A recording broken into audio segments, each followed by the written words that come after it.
Good morning, good morning. All right, it's 9 o'clock. We'll go ahead and bring this meeting to order. Today is January 27th. It is currently 9 a.m. I appreciate everyone taking the time to come today. So if I could have Mr. Root, please lead us in the Pledge of Allegiance.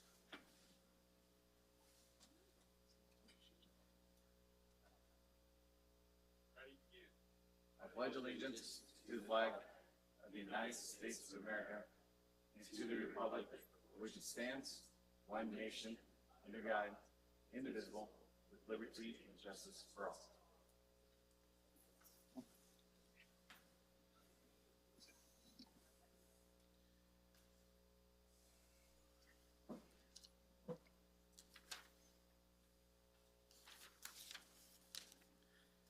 Okay, we have some seats available for those of you who don't wish to stand.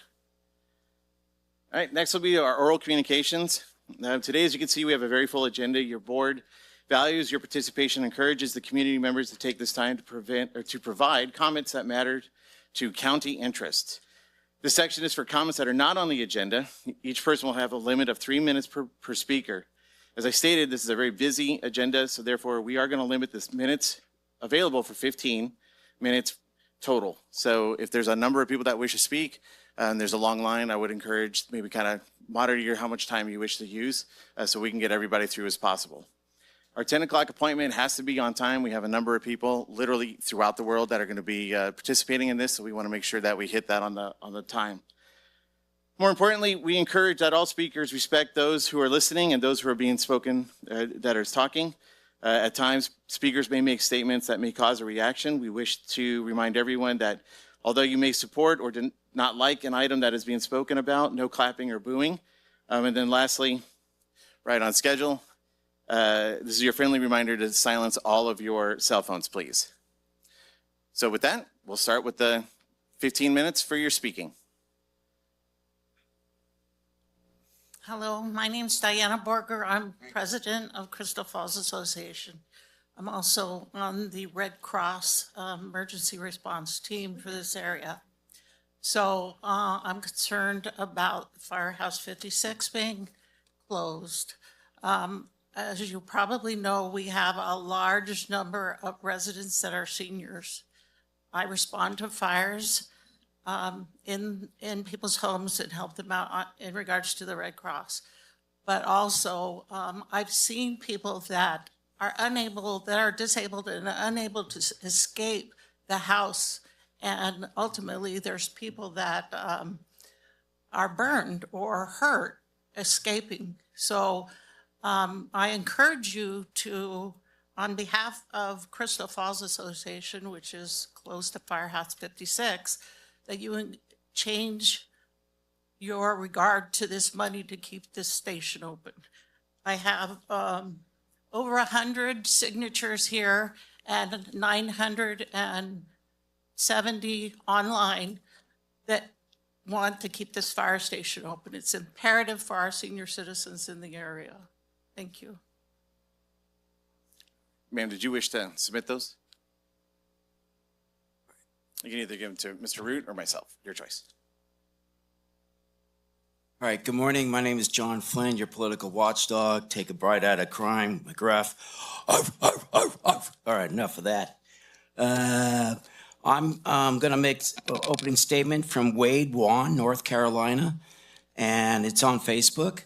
And it's America has been run by corporations for the past 160 years. Under Admiralty and Maritime Law, U.S. citizens under the 14th Amendment are slaves. Now, land and soil, American state national, peace and freedom, check it out on Google. And there's a difference between the two. Okay, now, my recommendation for Christopher Smith is to have you pull a California at will, fire him, because he masqueraded as a deputy attorney general on February 20th, 2025. This was over Nate Smith versus the people making case number CRF 75349, pro per, and Nate Smith wanted to represent himself. And Dr. he's Italian. It's Luigi. His last name is spelled Piciucco.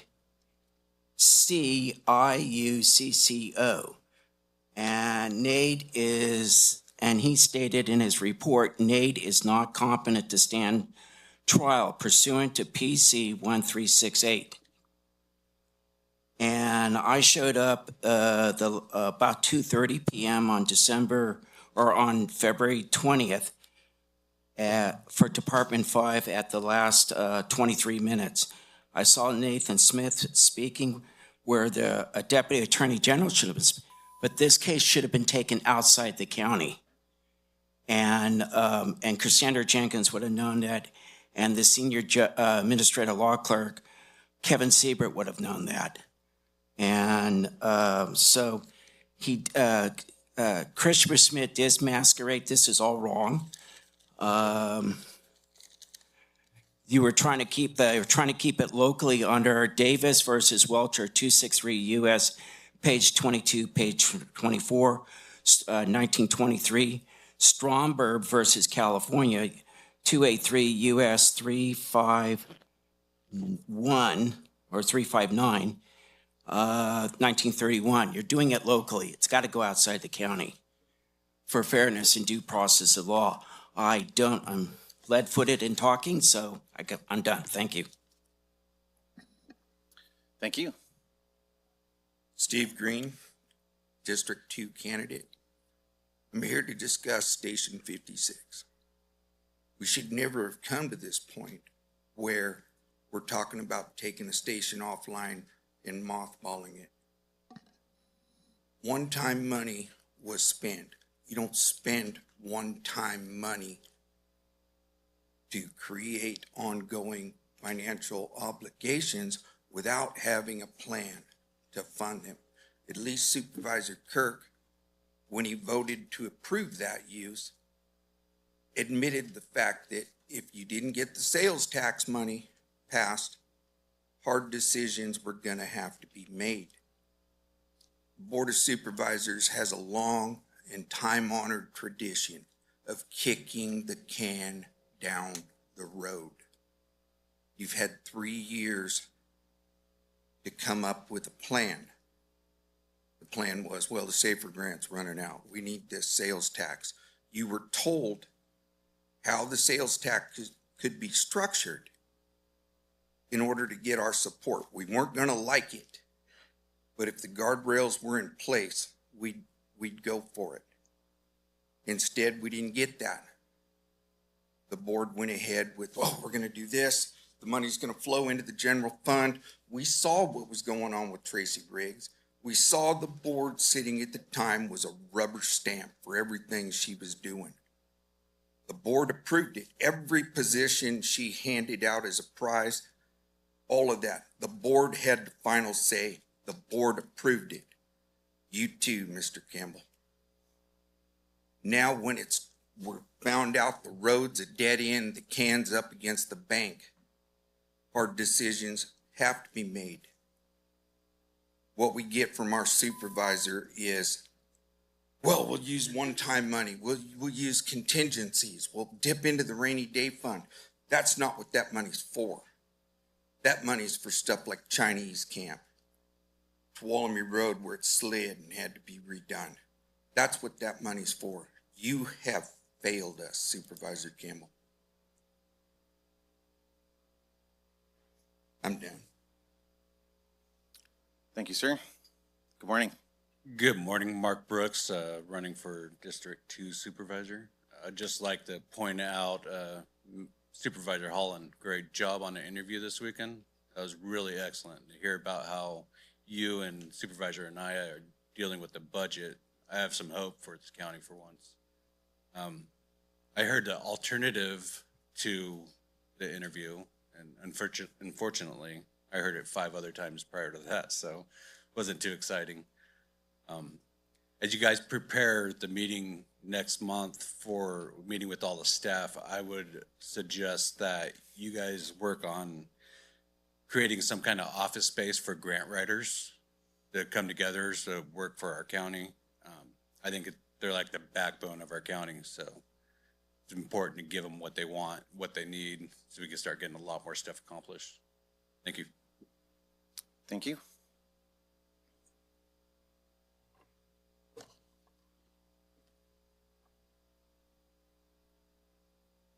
Good morning.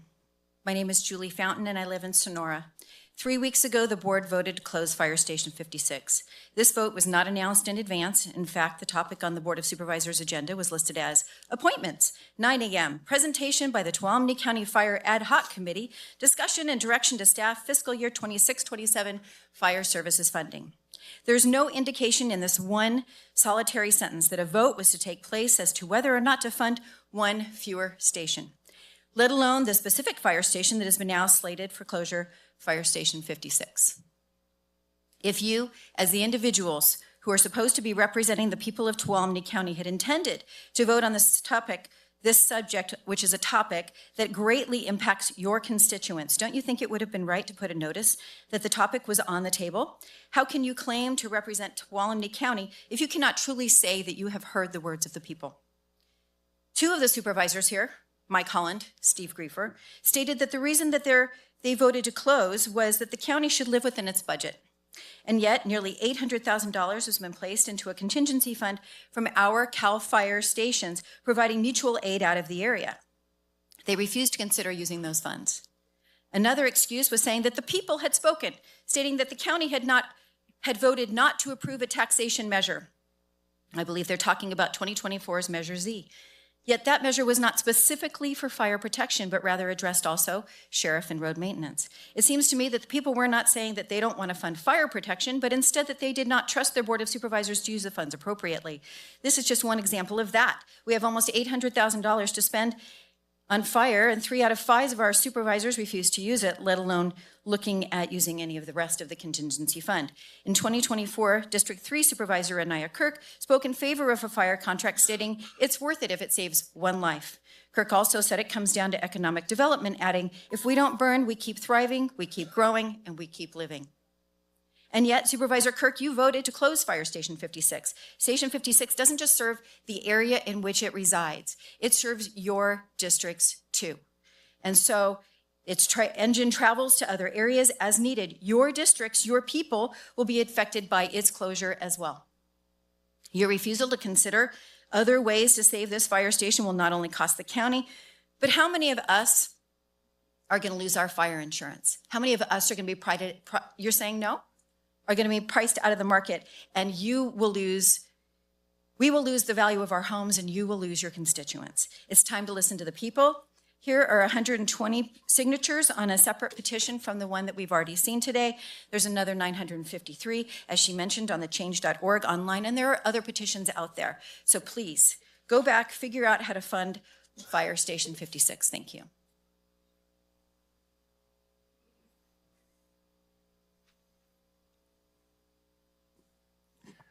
Good morning, board. I wanted to take the opportunity to introduce myself to the community. My name is Robbie Bergstrom, and I have the privilege of serving as the park manager of Columbia State Historic Park for the past 6 months. In that time, I've had the opportunity to visit a good number of state parks in our system. Many are gorgeous. They have a beautiful viewscape, and a lot of them have rich histories. But I can say honestly that none of them compare to Columbia. The truth about Columbia is that you don't only learn about the history while you're there, you experience it. You can step directly into a gold rush era. You can shop at locally run concessionaires. You can have hands-on experience with gold panning, stagecoach rides, and see a blacksmith demonstration. You can enjoy a meal at several of the different restaurants, as well as enter into a grocery store that's modeled after the gold rush era. What's interesting also about Columbia is that it's not separate from the community. It's right smack dab in the middle of a local town. And many people have a stake in what happens to the park. Not only the business owners of the concessions that I mentioned, but the residents, the volunteers that help teach people about the history and help the park run, the staff that's there, and also the different partner groups that are there. And I'm fortunate to be a part of it. So I look forward to working with the county to boost visitorship to Columbia, because it is one of the highest tourist attractions in the area, other than that one park that no one can remember the name of with the dome and the El Capitan. But thank you for the opportunity to introduce myself, and I look forward to working with you. Thank you. So as I stated in the beginning, we have 15 minutes. This will be our last speaker for public comments. I know we have, as I stated, we have a busy agenda today. So, Ms. Worth? Chair, I'm open to extending oral communications. We're here to listen to the people. I don't have any issue with extending it another. I only see 3 or 4 people back there, so would like 10 or 15 minutes maybe. If there's a second. Seeing no second. Oh, If it's just these 3, no, just the 1, 2.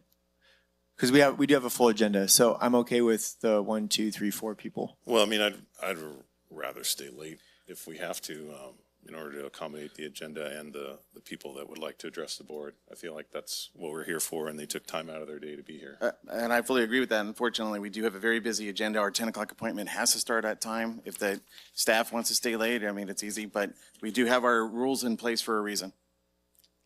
So if the board wishes to vote for, So I'll second for oral communications to go 1, 2, 3, 4 more people.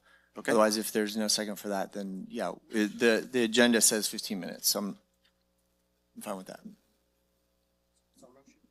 so the motion on My the floor. motion would be to extend 4 more people. I Okay. don't think we need a motion, but we just need a majority opinion, That's my thumbs up.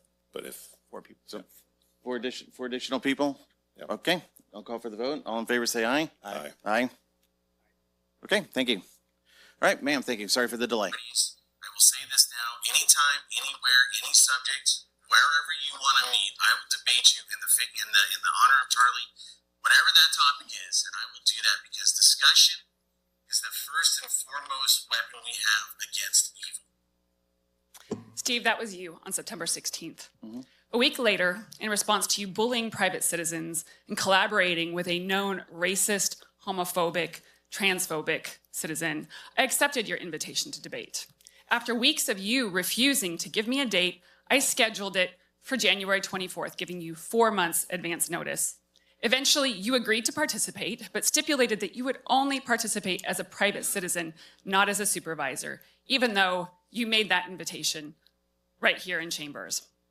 I accepted your condition because my issue with you is mostly your private behavior. Less than 48 hours before the scheduled debate, for which I had rented a hall because you had insisted on an in-person forum rather than online, you backed out.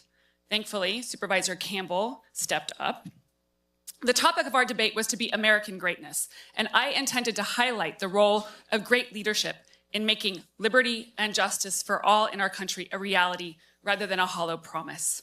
Great leadership requires compassion, integrity, courage, and transparency. Compassion means seeing the humanity in every person. Integrity means standing by your word. Courage means having difficult conversations rather than running from them.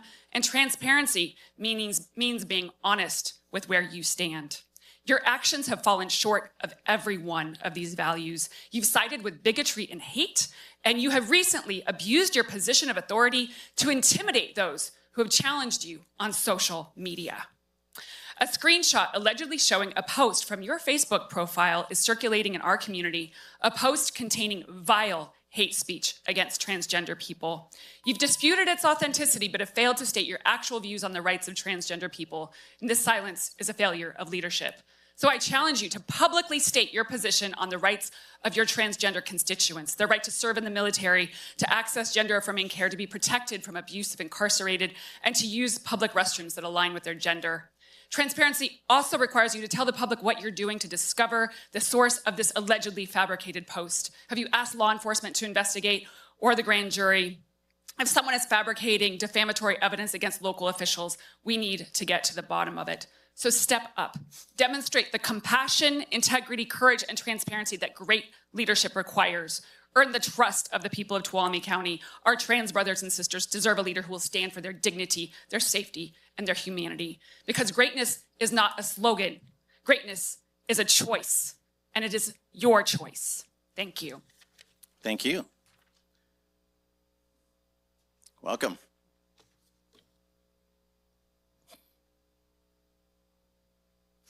Emily Pardee, District 2. Thank you for the opportunity. I'd like to begin by saying that we appreciate Sheriff Oskay's professionalism and the training that he gives to his deputies, and especially in the handling of sensitive situations. I'd like to use the next few seconds to list the names of those who have died in ICE custody in 2026. Keith Porter Jr., Gerald Lunas Campras, Luis Gustavo Nunez Caceres, Victor Manuel Diaz, Luis Beltran Inez Cruz, Renee Nicole Good, Paradi La, Hiba Sanchez Dominguez, Alex Jeffrey Preti. I'm not mad at you. Are you okay? Good morning. Thank you. Good morning, Patricia Ray, the dump behind my house. Excerpts from my phone call with Debbie Larson, your environmental health director.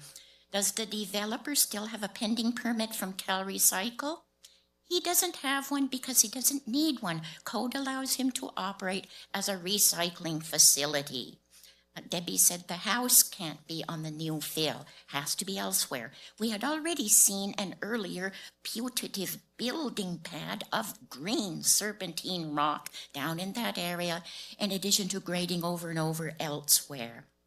The stockpiles, asphalt and concrete, are not a problem leaching into the water. There is no dump liner. I mentioned a lot of old stumps. He can have stumps on his property, no fire hazard mentioned. I mentioned everlasting stockpiles. He is allowed to operate under exemptions of code, is allowed to store, but not to do crushing. Dust.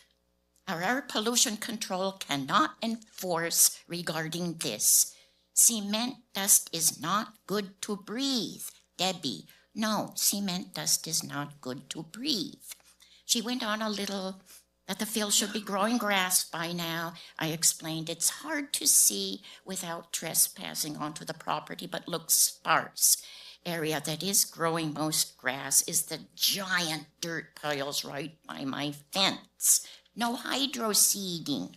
Debbie, he probably did, but he can't do it now. More than once, I pointed out, vacillating as to what this is among recycling facility, homeowner and contractor disposal site, and ministerial, under which the whole parcel's been graded over and over, shot to hell. Yes, there has been vacillation. We're in our 5th year now of getting the green weenie, unhealthy heavy industrial in residential neighborhoods. Thank you. Thank you. Bree Anderson, also the neighbor of Pat Ray. Yesterday, Director Larson returned a phone call to Pat. She informed Pat that the developer will be in full operation of his disposal landfill facility, but it's going to be called a recycling facility. I would think that that requires something like a conditional use permit. You know, it's a whole new project. Anyway, she told Pat that the state does not require a permit to run facilities like Slayton's. As is typical of Director Larson, she does not feel any obligation to enforce the Tuolumne County Ordinance Code. Nothing. She's never enforced it. She says that she always goes for state law, and she thinks they should be issuing the permits, and including site development permits and conditional use permits. Those are county jurisdiction. She doesn't do any research, any possible state requirements that are missing from the Slayton facility. I have repeatedly told her that the state cannot issue a permit for the facility unless it has a site development permit or a conditional use permit. There's a longstanding violation of a CUP or SDP from 2022 revocation for exceeding the 10% of the parcel size grading threshold. He never applied for either, so no compliance occurred. It doesn't take much to figure out that a disposal facility should never be right next to residential zone parcels, nor should it be in a known creek drainage, regardless if it's seasonal or not. She agreed with Pat that the demo dust, regardless of what it's made of, is not healthy to breathe. There are Cal Code regs that prevent public nuisance and noise control that require at least a cup or a CEQA. Ms. Larson either never looked or isn't interested in compliance with local or state ordinance. This leaves the state in a situation where she's the local enforcement agent or agency, whichever you want to call it. She's the one who's supposed to be enforcing our county regulations so the state can properly enforce the development. And it is a development. She's not doing anything about the county isn't doing anything about her consistent refusal to enforce the law. This has been going on since 2021. We are not people, we are citizens, we're your constituents, enforce the law. I emailed this to all of you. There are instructions on what boards should do to enforce the law, how you deal with the LEA that won't enforce the law. This is not my job. You guys need to do this. County council needs to help. Thank you. Thank you. Good morning. My name is Mary Mackey. I was raised here. I raised my children here. My husband and I are small business owners here. I'm here because safety matters to me. There are people in this community, especially trans people, who do not feel safe right now, and that fear is real. It affects how people live, where they go, and whether they feel they belong. Earlier this year, even our own district attorney acknowledged that LGBTQ residents in Tuolumne County do not feel safe and said that this is unacceptable and a public safety issue, and that should matter to all of you.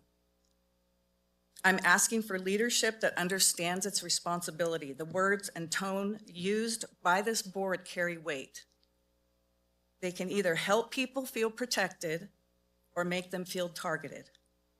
Words that suggest harm toward any group damages public trust. That makes people question whether their leaders see them as worthy of safety. My request is that the board clearly commit to the safety and dignity of all residents, including transgender people, and take responsibility for the example it sets, both in public and online. I would like to see the board make a clear statement that hateful or violent language toward any group is not tolerated in our community. I hope you will hold yourselves and each other to the highest standard of integrity, because your leadership shapes what kind of community this is for everyone.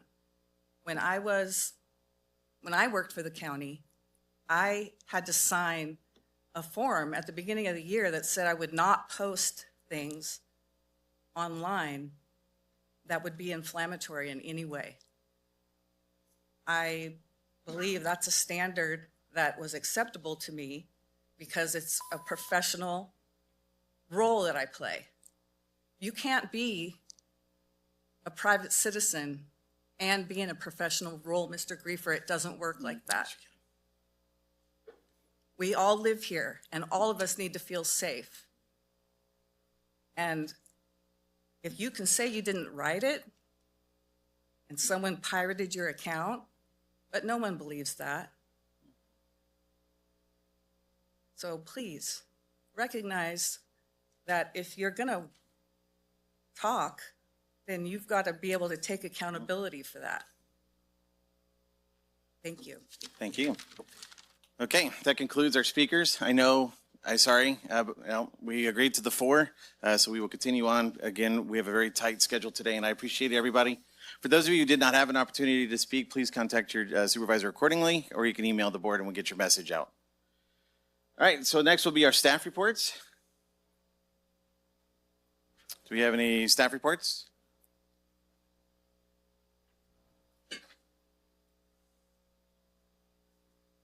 Good morning. Morning. Just a quick update for the board and for county employees. Starting in February, we'll be using a new system to manage the agenda. This effort is part of the direction of the board over a year ago to look at efficiencies and processes within the county and just try to find efficiencies. And Nicole and Heather have done a great job at looking at the cost of our previous agenda system and finding something that costs less and is actually more efficient and provides more tools that allow us to improve the process of putting together the agenda and providing that information to the community. I won't go into a lot of details, but I did want to highlight one piece that we're going to be adding that I think is exciting for the community, which is it's a live meeting manager, and it allows the public to see and it displays the votes as the votes are happening versus just being recorded by the clerk. So we'll be starting in February with all of our board meetings in the new system, and our office is very excited for this to be moving forward. So thank you for the opportunity to share that information, and we look forward to these improvements. And it's going to be used by the board, but it's also going to be used by our commissions and committees for their agendas also. So that's all I have. Thank you. Thank you. Any other staff reports? Okay, seeing that, we'll move into board reports. I'll go first. I do want to acknowledge that I failed to announce the last vote regarding extending. I know I was supposed to repeat it. That was 4-0-0. So for the record, we had 4 supervisors in favor of extending the oral communications. Secondly, my board report will be, we had talked about having a board workshop on February 2nd and 3rd. We're going to postpone that for now. We're looking at March. I had a meeting with the staff, the CAO, and we want to put out the best product possible, and having it on such a short time is not going to do that. We want to make sure that we're covering all the bases. So we're going to look at mid-March, so wait for that. And then I think the other thing that we had was under consent calendar, so I'll get to that. Any other board reports? Yeah, I have a board report. Supervisor Campbell. Thank you, Chair. So I've chosen to use my board reports today to talk about 2 individuals that were friends of mine and serve this county in a variety of ways that our community lost recently.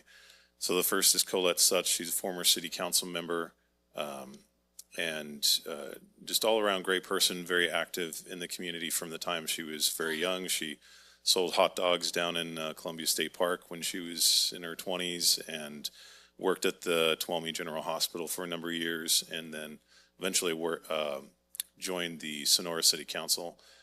She passed away in December. And another person that has done a tremendous amount to serve our community is Jake Edmondson. He's a resident of my district, a proud resident of Cedar Ridge. He's a local playwright. He served on a number of different committees in the county, including the Access Tuolumne Committee. He passed away as well. So it was kind of a difficult couple of weeks of say goodbye to some friends, and our community is a little bit poorer for having lost them. But I really wanted to highlight the achievements and accomplishments of Jake Edmondson and Colette Such, and mourn their loss. Thank you. Supervisor Kirk.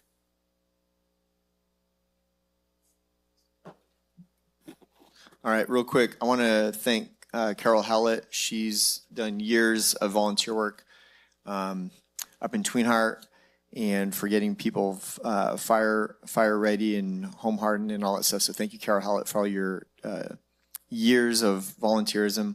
Also, I did attend Colette Such's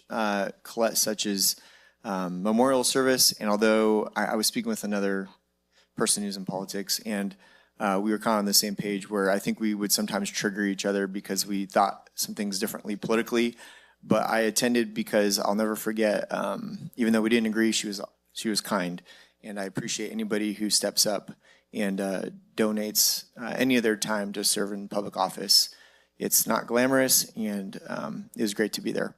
Also, in wake of the Station 56, I did reach out to some insurance brokers. There was word that everybody's insurance was going to get canceled because of it.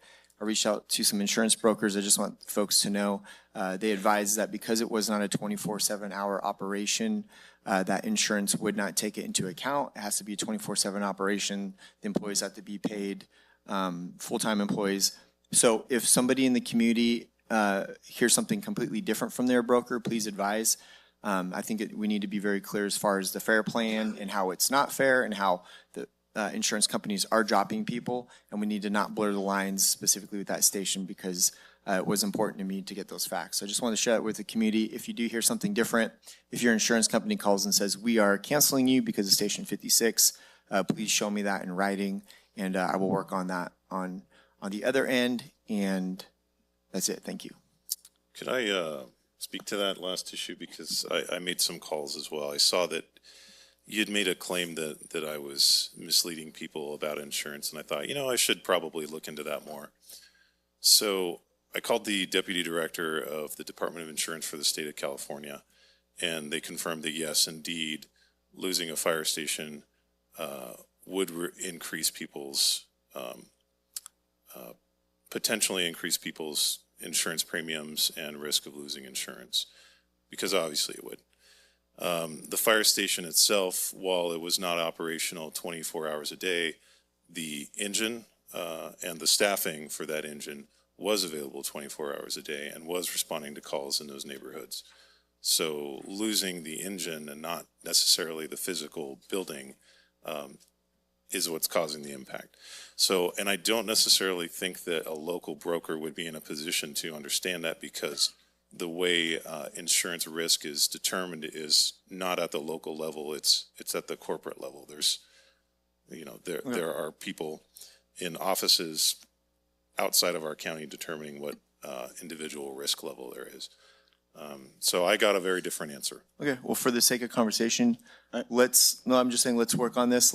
I want to get your contact with the deputy director. We'll get in contact with the local brokers, and because local brokers are the ones who are actually writing the policies. I know they go to underwriting, but I would like to get a clear answer, so I'll work with you on that. Okay. All right, Supervisor Holland. All right.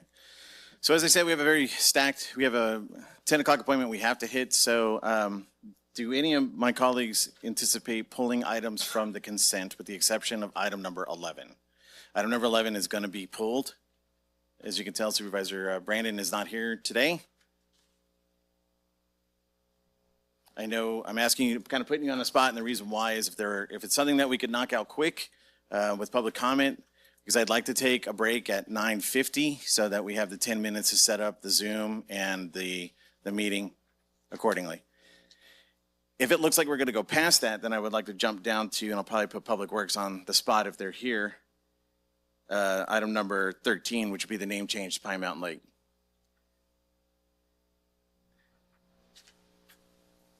Nothing to pull, just one comment. Thank you, sir. Nothing? Supervisor Kirk? Nope. So you think we can hit our goal on that one of taking the consent? Okay. All right, then we'll go ahead and roll into the consent. Hopefully the longest part will be the reading of the items. Madam Clerk. Item number 1, approving a grant agreement with HealthNet LLC to fund the Population Health Management Program, recognizing unanticipated revenue in the amount of $22,305, increasing appropriations by the same amount in the fiscal year 2025-26 Public Health Department budget, and authorizing the county administrative officer, to sign all related documents, 4/5 vote required. Item number 2, approving an amendment to the professional service agreement with GEO Reentry Services, LLC, commencing February 1, 2026, and ending July 31, 2026, to continue providing Tuolumne County Day Reporting Center and Jail Reentry Program operations at a cost not to exceed $296,490, and authorizing the county administrator to sign all related documents included in the fiscal year 25-26 adopted budget. Item number 3, 1, awarding the contract for Child and Family Visitation Office conversion at Tuolumne General /IFB NPW-2025-0081 to T&S West, not to exceed $515,075, and 2, consenting to the subcontractor substitution for IT infrastructure work, bid item number 10, included in the fiscal year 2025-26 adopted budget. Item number 4, adopting Resolution 05-26, approving an agreement with CAL FIRE for a volunteer fire assistance grant, VFA in the amount of $13,711, increasing appropriations in the fire fund by the same amount, and authorizing the county administrator to sign all related documents, 4/5 vote required. Item number 5, adopting Resolution 06-26, authorizing the county administrator and the district attorney victim witness supervisor as the grant subaward authorized agents on behalf of the county of Tuolumne at the request of the California Office of Emergency Services Agency for a grant in the amount of $314,710 for the district attorney's victim witness assistance program and rescinding 65-25.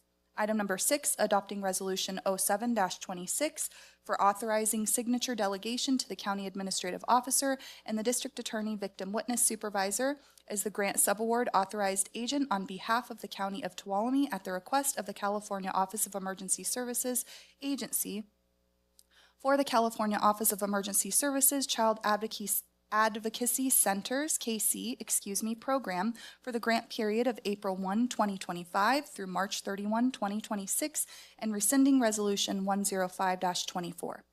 Item number 7, adopting Resolution 08-26, authorizing the county administrator and the district attorney victim witness supervisor as the grant subaward authorized agents on behalf of the county of Tuolumne at the request of the California Office of Emergency Services Agency for the California Office of Emergency Services Child Advocacy Centers, program for the grant period of April 01, 2026 through March 31, 2027, and rescinding Resolution 89-25.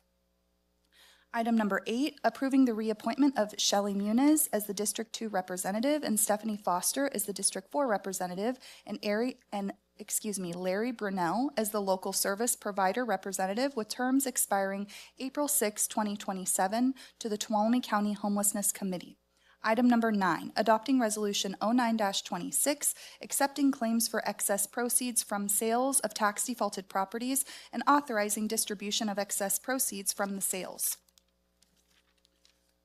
Item number 10, 1, approving the award of contracts for on-call solid waste and recycling consulting services to R3 Consulting Group, Inc., and HF&H Consultants, LLC, in the amount not to exceed $250,000 each, and 2, delegating signature authority to the Director of Public Works for task orders issued under said contracts, included in the fiscal year 25-26 adopted budget. All right, thank you. All right, members of the board, comments? Yeah, just to comment on number 8, so the approval, reappointment of the 3 representatives for Tuolumne County Homeless Committee. Just want to thank Shelley Muniz, Larry Brunell, and Stephanie Foster for their service up to this point. They're all 3 heavy hitter, hardworking, engaged members of that committee, so I'm really glad that they decided to re-up their service on the homelessness committee, because I don't know what we would do without them. So just wanted to thank those 3 people, Shelley, Larry, and Stephanie. Thank you. Supervisor Holland? My question is for county council.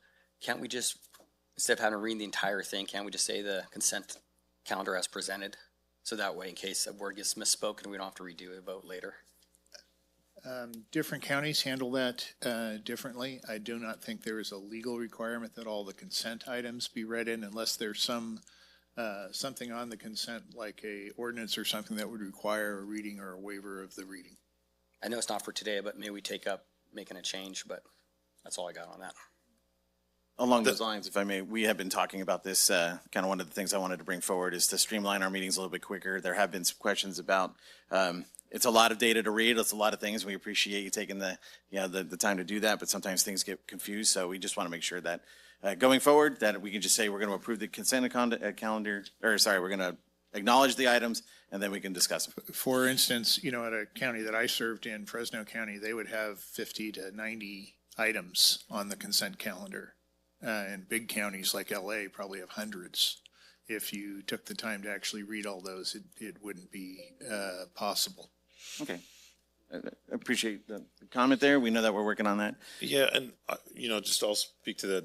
We pretty much everything you can think of to streamline the agenda we have tried at one point or another, and that is one of them. The issue was never the reading of the agenda, although I understand the point of if something's not read correctly. Because if you look, I mean, that took maybe, less than 5 minutes or so. The issue was that we frequently, and there are a variety of reasons for this, but we frequently have items pulled off the consent calendar. And that's usually what makes the consent take longer than it does in other counties, or really probably should. So that kind of comes at the CEO level, where figuring out what should be on consent and what should be a regular agenda item is something I think we've always kind of struggled with. So that's just kind of my 2 cents. Yeah, no worries. I mean, the ironic thing is that we're talking about a consent agenda, which is not on our consent agenda to discuss. So we can throw that on there for a later discussion. So I appreciate those comments. The point was raised, and it's something I put a lot of thought into too, so I couldn't resist. Yeah, adding no. my 2 I cents. appreciate that interaction. That's correct. Supervisor Kurt, any comments? No? All right. We'll open it up to the board, to the members of the public. Anybody wish to speak on any of these items, these 10 items? You have 3 minutes. I just want to say I'm in support of item number 2 with GEO Reentry Services. I'm very impressed with the work that they do. And in their new facility that they moved into last year, they are very open to giving tours. So if anyone would like to see what it is they do or talk with them, they are very open to that. Thank you. Good morning, Board. Patrick Spink, District Attorney's Office. I'm here today to clear up any potential confusion regarding items 5 through 7. These resolutions are replacing prior resolutions that named the victim witness supervisor by name. She's no longer with our office, so these are replacing her name with her title, which will allow me to manage those grants in the meantime until we find a new victim witness supervisor. Thank you. Thank you. Okay, any other public comment? Seeing none, I'll call for the vote. Move to approve consent. Second? I'll second. All right, Supervisor Campbell first, Supervisor Holland second. All in favor say aye. Aye. No opposed, no abstentions, so the vote is 4-0-0. All right, at this time, we're gonna take a break until 10 o'clock so we can get our items, or our Zoom set up and all of the meeting information ready for the next meeting. So we'll take a 15-ish minute break.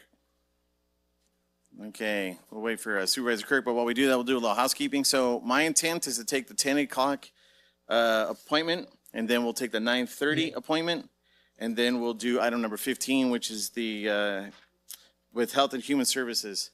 I know a number of you are here to talk about that, so staff just kind of know what the game plan is. So my goal is to take again the 10 o'clock, then 9:30, then number 15, which is the Health and Human Services regarding that topic. With that being said, please read the 10 o'clock appointment. 10 a.m. Consideration and adoption of resolution number 12-26, adopting findings and decision as directed after the public hearing on application for fair rate of return under Tuolumne County Ordinance Code 5.28.070, filed by the Millvilla Estates Mobile Home Park located at 18717 Millvilla Road, Jamestown, California, 95327, or alternatively, consideration and adoption of resolution number 13-26, adopting the same findings and decision as directed, accepting reconsideration for inclusion of a Kavanaugh adjustment for delay in processing of the application. Thank you. Turn it over to County Council. Good morning, Chair, members of the board. On December 17th, your board held a lengthy public hearing to consider Millvilla Mobile Home Park's application for fair rate of return. Although the hearing closed, the matter has not concluded until your board adopts written findings and a decision, and that is the purpose of today's item. Before you this morning are 2 alternate resolutions to choose from. Exhibit A adopts your board's findings as voted, 1 granting a $44.22 per space per month increase as a fair rate of return, and 2 denying the park's request for a temporary 3-year delay or Kavanaugh adjustment of $22.59. The alternate resolution, Exhibit B, grants the same fair rate of return increase, except if your board reconsiders the Kavanaugh adjustment, as Dr. Barr recommends, as a temporary 3-year adjustment of $8.18, which is based on a 6-month delay. That's essentially $41,075 spread over 36 months and 155 spaces at 7% interest. As further explanation, when your board moved and voted to deny the Kavanaugh adjustment, we believe your board should have been informed of the consequences, which, if the park is entitled to a delay adjustment and the board does not transfer that responsibility to the tenants who benefited during that period with artificially low rents, the county would be liable to pay that Kavanaugh adjustment. Therefore, Dr. Barr and our office recommend your board adopt resolution in Exhibit B, which reconsiders and imposes the Kavanaugh adjustment with the fair rate of return. Dr. Barr and our outside counsel, Alex Lemieux, are remotely appearing to answer any questions. Okay, well, I appreciate that. And the reason we really wanted to stick on this is because one of the people talking on this is in Australia, correct? I believe so. So we're trying to make sure that we're taking care of everyone's time and being respectful. So with that being said, I'll open it up to the board. Any comments, questions? I have a question. What is the total? What's the total of that we're supposedly on the hook for? If the park folks don't pay it, that the county would be on the hook. Approximately 41,000. 41,000. Sorry, I'm bringing my computer. Okay. Is that correct? 41. Correct. If 6 months is the length of time, that would be $41,075. And good morning, board members. This is Alex Lemieux. I'm the attorney who's been assisting the county with this application. And first of all, thank you very much for hearing this first. I'm actually in downtown Los Angeles at a jury trial, so I'm sitting on the roof of this building quickly trying to do this. Everything is as Mr. Smith described it. We just wanted to come back to the board to make sure the board was fully informed about the concept of the Kavanaugh adjustment, because it's something that was addressed very briefly as part of a larger hearing in the context of December. So just to briefly explain it, the purpose of the Kavanaugh adjustment is to compensate the park owner for the amount of money that they would have been entitled to had the application been processed without any delay. Without the Kavanaugh adjustment, the park residents would essentially get a windfall as a result of any delays in processing of the application. The purpose of the Kavanaugh adjustment is not to have the county assume the cost. It's to have that cost be accounted for as part of the rent increase that's applied to the tenants. So that amount, we didn't have the figure for you at the December hearing. We do now. The total amount is approximately $45,000. That comes out to about $8 a month per park resident. So our recommendation is, first and foremost, that the board adopt Dr. Barr's report as its findings in full, including applying the Kavanaugh adjustment and doing so in the normal manner where it's passed through to the tenants. If the board doesn't wish to do that and instead wishes to have the county assume that cost, that's a secondary option, and now we can present to you the fact that that total amount is going to be in the $40,000 to $45,000 range as a secondary option. Whatever the board decides to do, it should be based on substantial evidence, such as the information contained in Dr. Barr's report. Dr. Barr is here on the line to answer any questions you might have about the substance of his report. Okay. My colleagues, Supervisor Campbell. Thank you, Mr. Lemieux. The one thing that I was doing a little bit of reading about these Kavanaugh rules. We're going off of the mobile home park owners' number in terms of the days or the timeline that it was delayed because of the county. Is that correct? That's not quite correct, but Okay. I think that aspect of the calculation, I should turn it to Dr. Barr to explain where he arrived at the number. Yeah, because the question is, what is a reasonable estimate of time that it takes to process these kind of documents for a county like ours that has essentially never done this, or we haven't done this in many, many decades. Nobody that works here currently has ever processed these kind of fair rate of return requests before.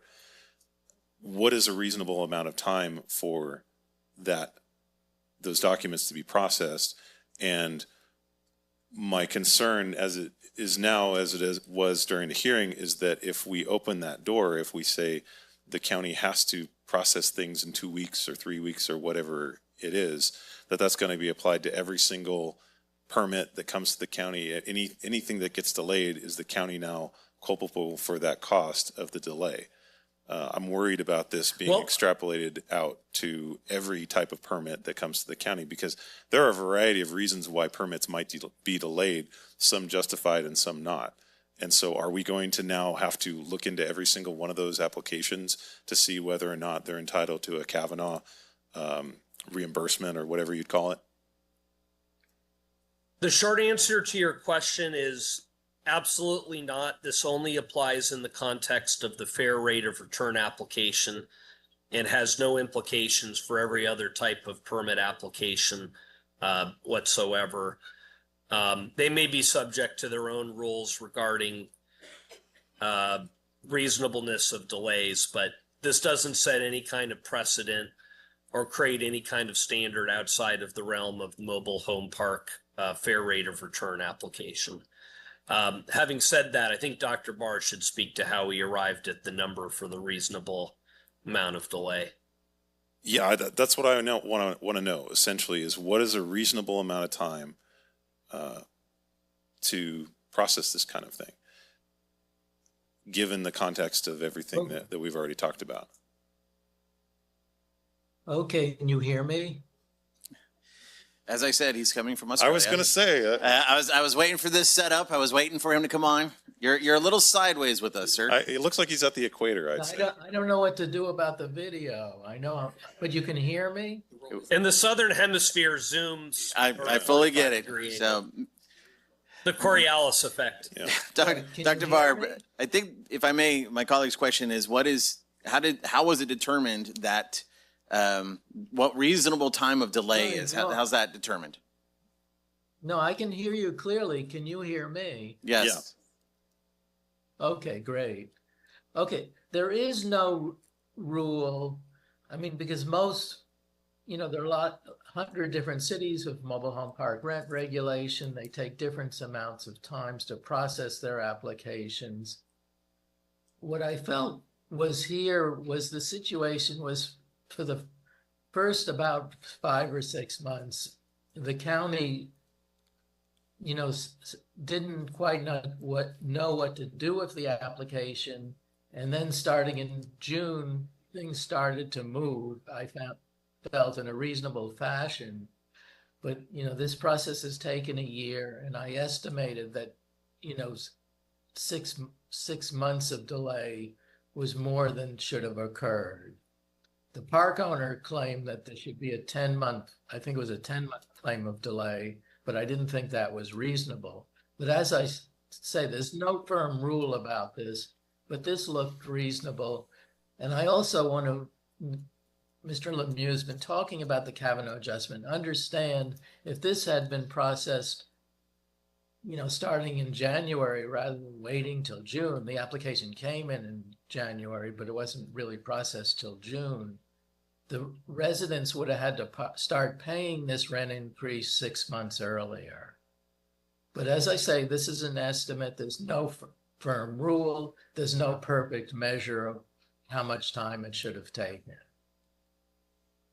Thank you. And then the last question is, was there ever a promise made by anybody at the county to anyone at the mobile home park, or any of the owners or the representatives of the mobile home park, that they would process this in a particular timeline? Did they say, we will get this done in 3 months, and then they did not get it done in 3 months? Was there any kind of hard and fast obligation that the county entered into willingly, any employee of the county that was violated? I can probably try to answer that. Our office worked with the CDD's housing division, which administers this ordinance. At the time we got the application, this was the first one we've had. No existing staff has had experience with this type of application. So we initially were trying to review it and determine if we had any resources in-house to handle it, and to what extent.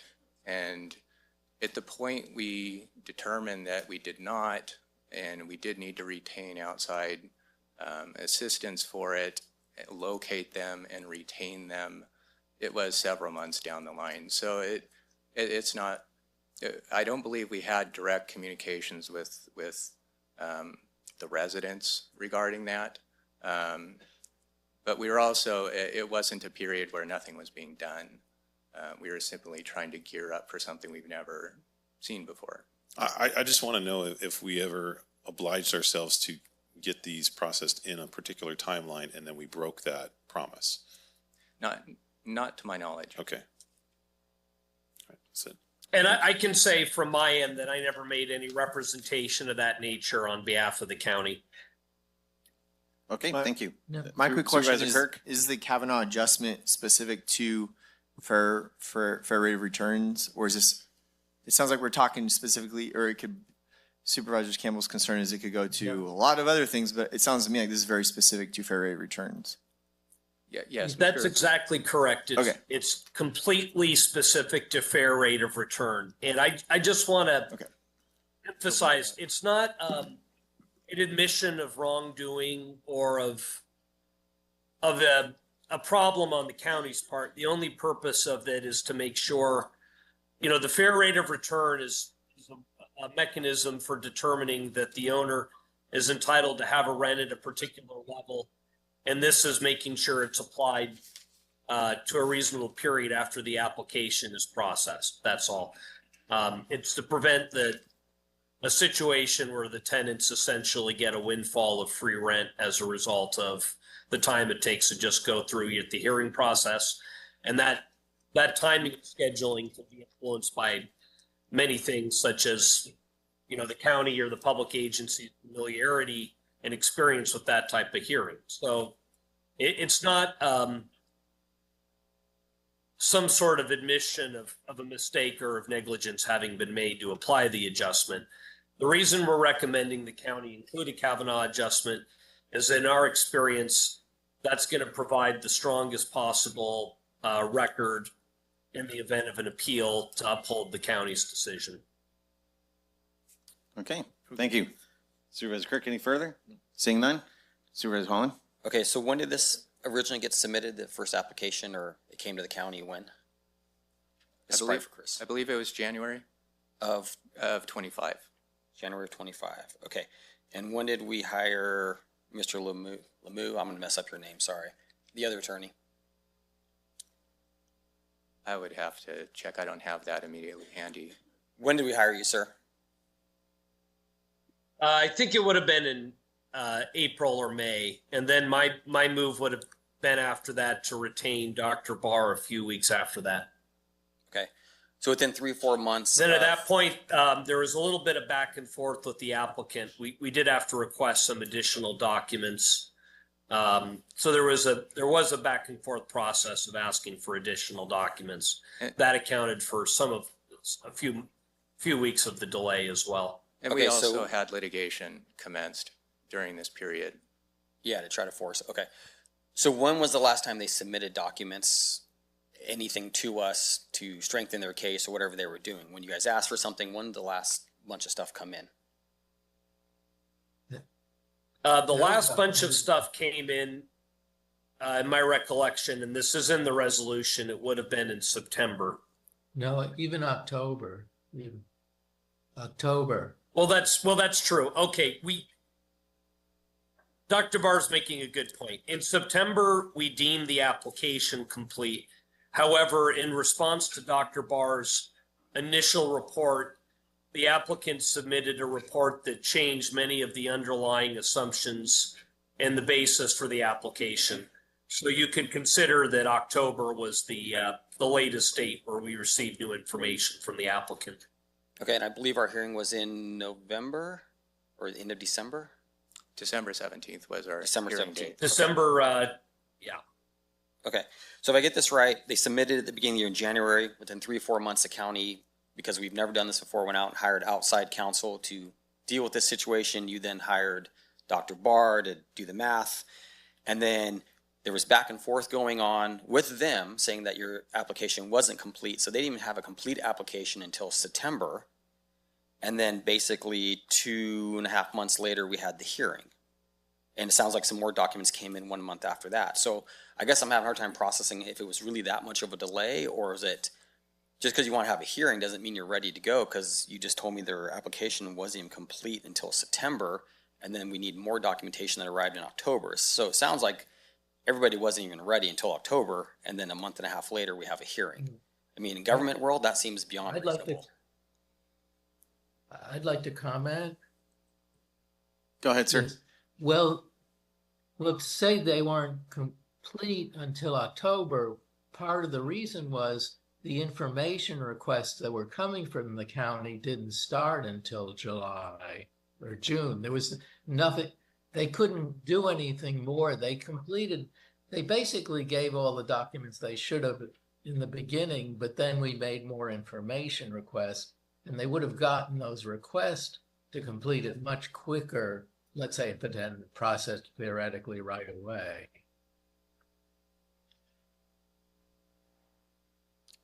Anything further, sir? None? Okay. You guys answered all my, or you asked all the questions. I do want to say for the record that Supervisor Brandon, had he been here today, would have had to recuse himself from this matter. So it's not that he's not here. He would have had to recuse himself from this matter. So for the record, with that, I will go ahead and open it up to public comment. If you wish to discuss on this item, you have 3 minutes to do so. Please come up to the podium. There'll be a clock in the corner here. At 1 minute, you'll hear a beep, and they'll let you know you got 1 minute left. As for the 818 being passed to the tenants recommended by county council and staff, it was not the fault for the delay. Furthermore, the ordinance itself didn't have a process in order in case a park owner came forward to ask for a fair rate of return. That was part of the delay. It seems the process could have been put in order many years ago, such as when the rent control ordinance was adopted. Also gathering evidence from both parties and analyzing to reach a clear picture takes time to reach a fair decision. The tenants had no control of this. While I do understand the county council's concern about the Kavanaugh Santa Monica 1997, is there anything preventing IPG from not suing the county regarding the 442 recommendation? Sir, we're not going to answer you. We don't want to stop your roll. We ask that the county council and staff's recommendation A, without the delay adjustment.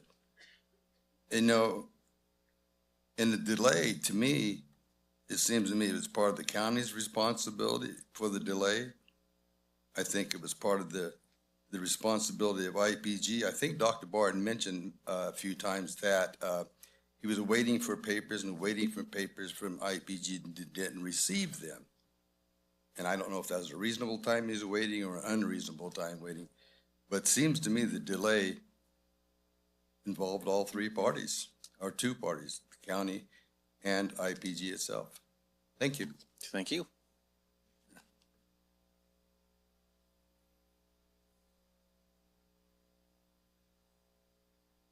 Good morning. Morning. As Supervisor Campbell stated that, the county is at fault for this. So in no way should the people be responsible for this at all. This is all the county. So they make that into consideration. Thank you. Okay, thank you. Any other? Yes, I agree with the gentleman that just passed.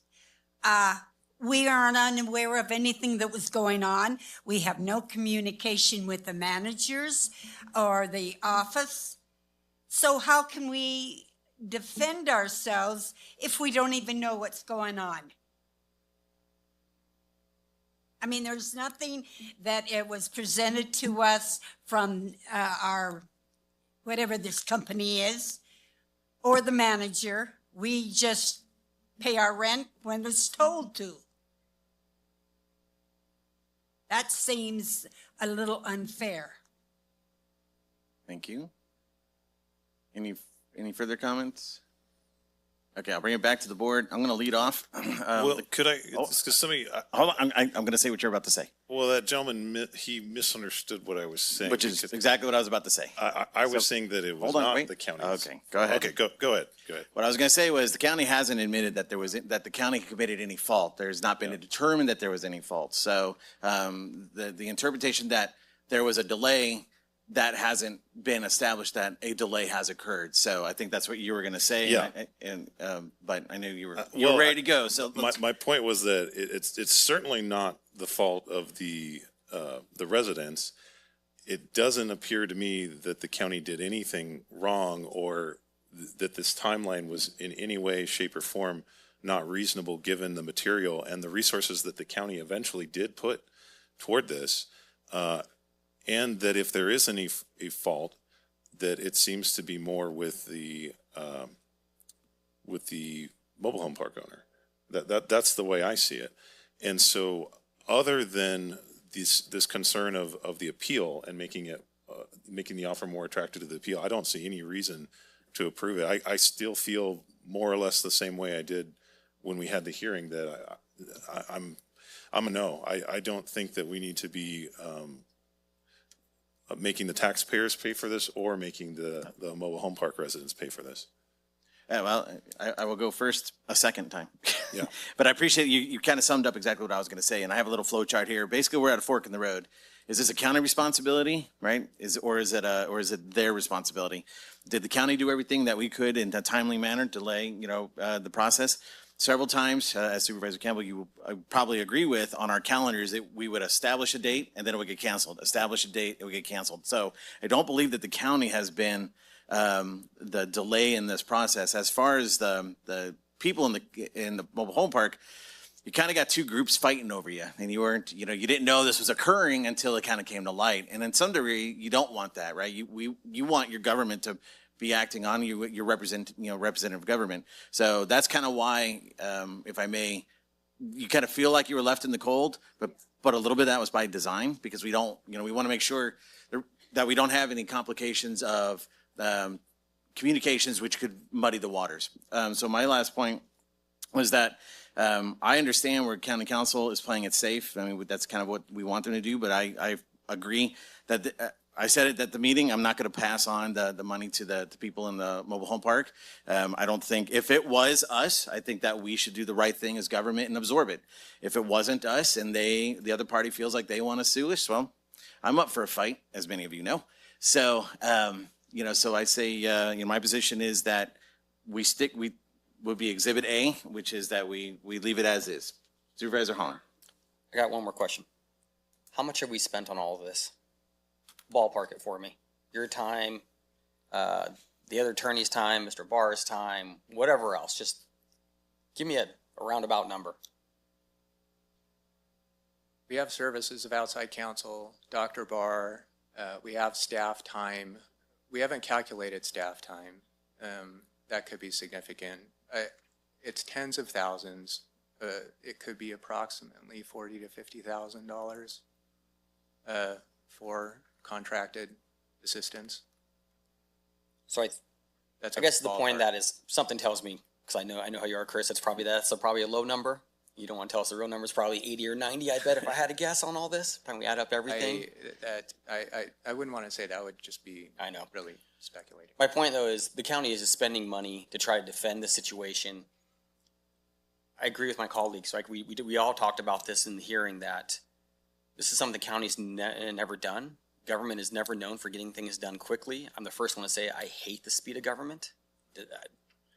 But I think there was some back and forth because we've been hearing about this going back and forth, paperwork and all that.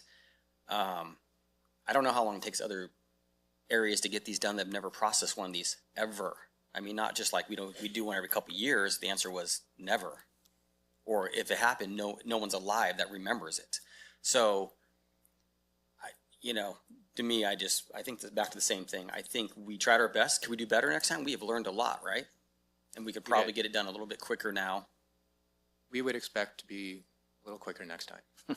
Yes, but it takes longer to get a building permit than get this done anyway, so it's fine. So I think we shouldn't be scared of our shadows in the dark, and we just need to stay the course. Supervisor Kirk? Yeah, I think Mike's explanation of the timeline helped me. I've been hearing about it. We were given word of it, I think sometime in February. I remember that maybe being the first time I heard. So I knew staff were working on it. So thank you guys. I know we're down to some skeleton crews in there, and we're hoping to reverse that. So thank you for your work. Thank everybody in council. And I think I will leave it at that. If you guys know me, if I think we were at fault, I would own it. But it sounds like it was in motion. It's just not the fast motion that government works at. So thank you. Thank you. So I'll make a motion. Oh, okay. And I just wanted to add one little bit of information to give context. So this case law that we're talking about, Kavanaugh versus Santa Monica, whatever, rental board, the delay in that case that's being cited was 4 years. And so we're talking about a 3-month delay. The case law that we're concerned about here was orders of magnitude larger delay than what we're being accused of, or call it what you will. So to me, I think the county acted completely reasonably given the totality of the circumstances, and whoever motioned, I'll make the second. I'll make a motion. We accept resolution or exhibit A. I'll second. Okay, so we have a motion on the floor for Exhibit A, and Exhibit A is that? Without delay. Without delay, got it. Not passing it on. So with that being said, all in favor say aye. Aye. Aye. Opposed? No abstentions. So the vote is 4-0-0 for Exhibit A. So thank you. All right, we'll move on to appointment number 930. Thank you, board members. Thank Have a you. nice rest of your day. Thank you. We'll do it afterwards. Yeah. All right, we'll go ahead and item 930 appointment, please. 9:30 a.m. presentation, direction on identified projects and approval of adopting Resolution 10-26 for submittal to California's Community Development Block Grant Disaster Recovery, CDBG-DR, allocation to Tuolumne County and designating the county administrative officer or their designee as the authorized signer of any related grant documents. Take it away, whoever. Roger's looking at me. I was like, It's like a tennis match right here.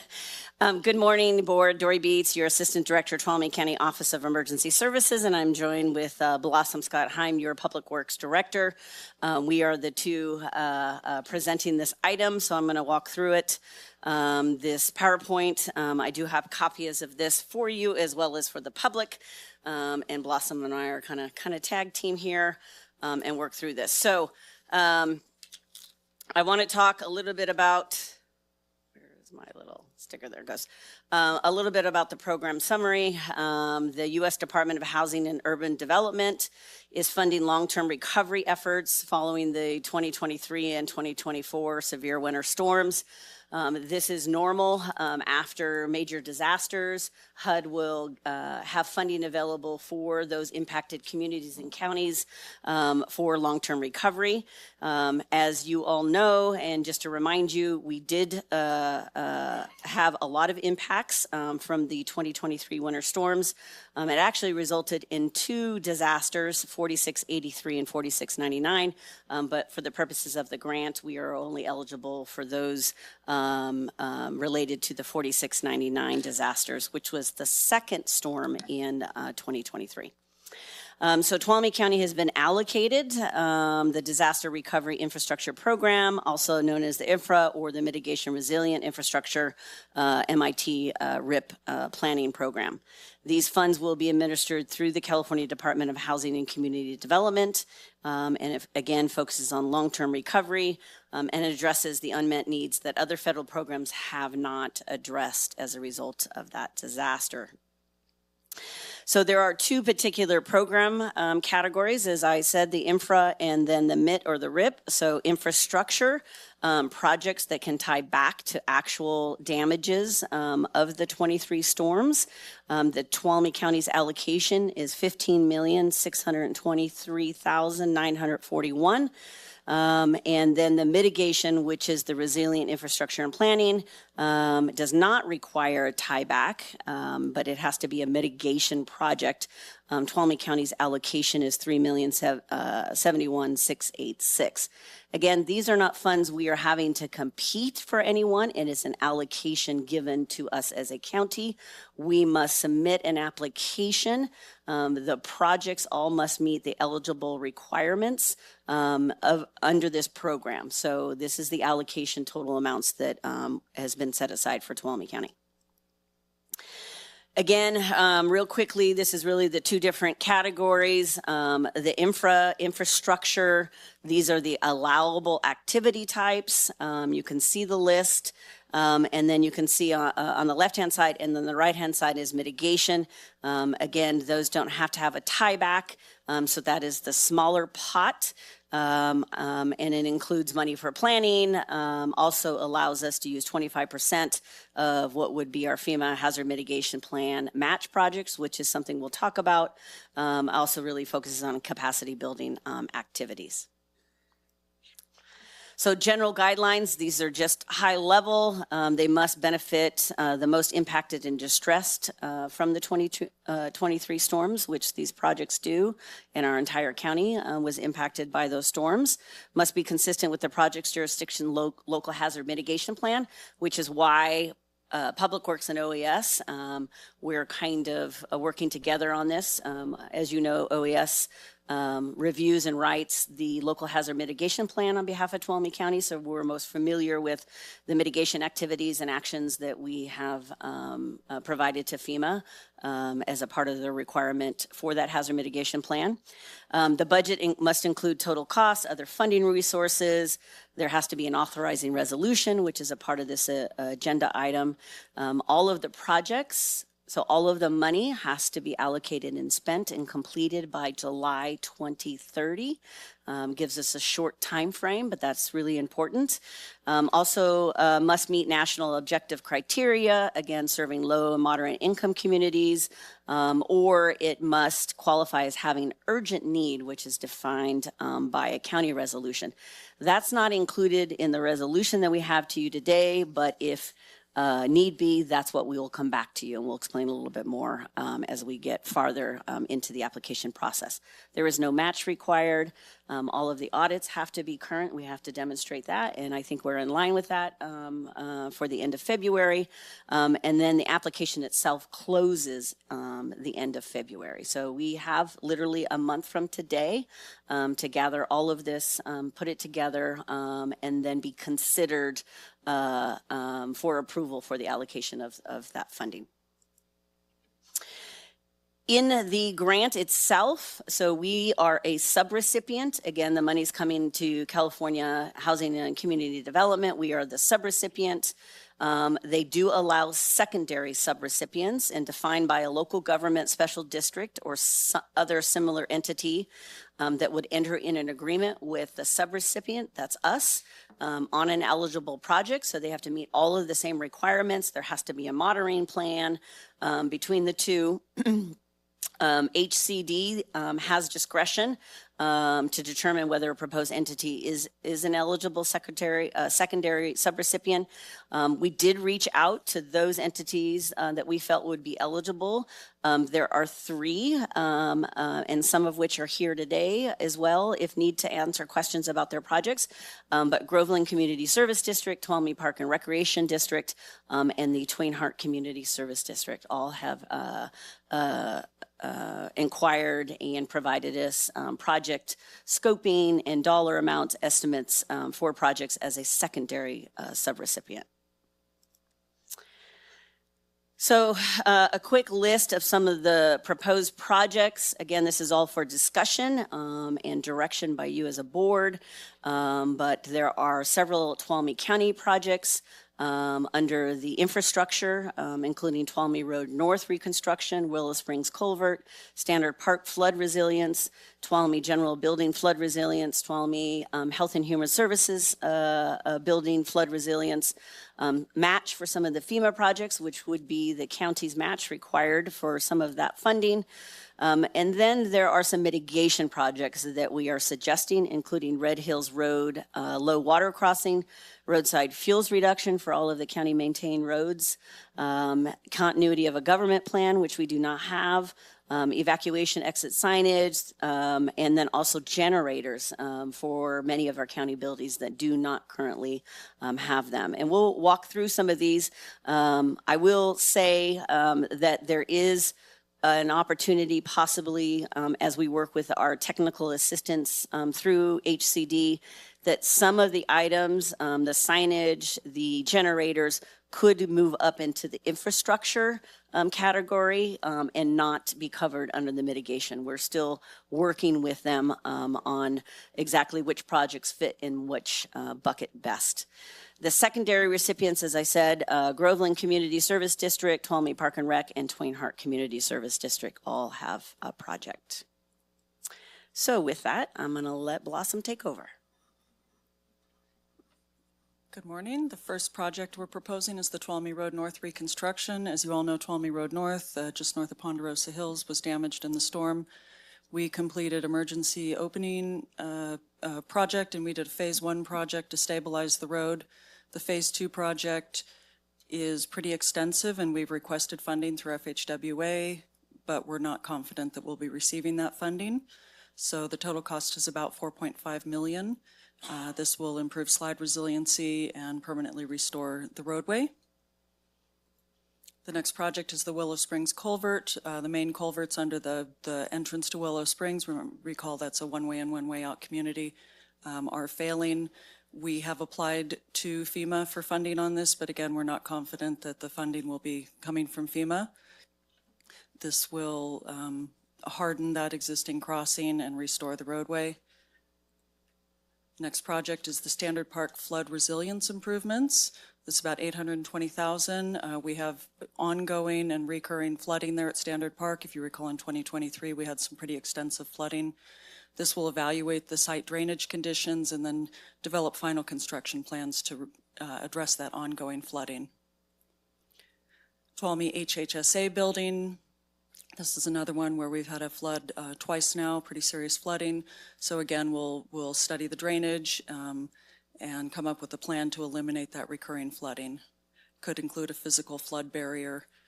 And then Tuolumne General, same thing. We've had that basement and the first floor flood multiple times. So this would be looking at options to address that, including potentially a physical flood barrier. This is the Red Hills Road low water crossing. This project actually has received funding through the HMGP, or Hazard Mitigation Grant Program, through FEMA under an earlier disaster. So the cost, the $506,000, is our 25% match. I will say we're not confident that FEMA is going to fund this. We're working with them to try to get that final approval. We've made it through NEPA and environmental phase. We've got 100% plans and specs. But again, we're not confident on that. This is that main crossing in Red Hills Road. And then other mitigation projects, roadside fuels reduction, as Dory said, we've just plugged in a number of $1 million. Continuity of government plan, $125,000.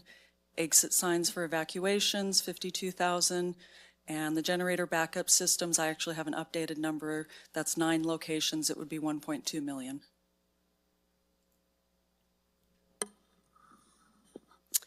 All righty. So as I said, we have 3 secondary subrecipient interested entities.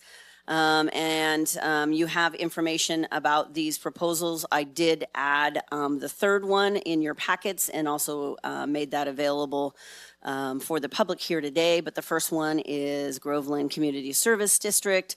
It is a stormwater and wastewater infrastructure project at 1.555, $1,555,000 estimated cost. Improvements to restore essential water and wastewater services would strengthen their long-term resilience, ensuring impacted communities remain safe and functional. Where is that? Sorry. The second is the Tuolumne Park and Recreation District, also a mitigation project specific to stormwater flood mitigation plan and capacity study. This is $352,200. Planning level drainage study and improvement plan to study existing conditions, would identify deficiencies that contribute to flood risk and really develop the conceptual mitigation strategies to find or to increase the stormwater retention, manage outflow conditions, and reduce backwater impacts that threaten public facilities. And the third one, as I said, I included information from the Twain Harte Community Service District is specific. They actually have 2. This first one is specific to critical infrastructure, remote monitoring, in identifying those locations of major storm-related waterline breaks, focus on storm clearing, dangerous access ways during the snow, monitoring their sewer lift station levels, pumping patterns to prevent overflows, really monitoring their critical infrastructure. And this would be under the infrastructure part of the projects. Their second is specific to their cost share for a FEMA disaster 4699 public assistance match, and that is specific to both their Cat D and Cat C projects where they had damages to water control and park facilities. Before we go on to just kind of the overall cost, I want the board to know that as a secondary subrecipient, even though these are their actual cost, we would be adding, and you'll see that a 10%, we would have to manage those projects on their behalf. So we'd have to have an agreement with them. Staff time would have to manage all of the reporting and everything that is required for those subrecipient. Thus, we would have to have an agreement with them about that. So here's kind of a culmination of all of that, where you can see the dollar amounts in those different buckets. Again, with the updated generator cost at 1.2, also the possibility of signage and the generators going into the left-handed column bucket, which is the infrastructure, opens it up for mitigation. Mitigation, again, is the smallest bucket. And then at the very bottom, you can see the buckets of the secondary subrecipients and their request for those particular projects.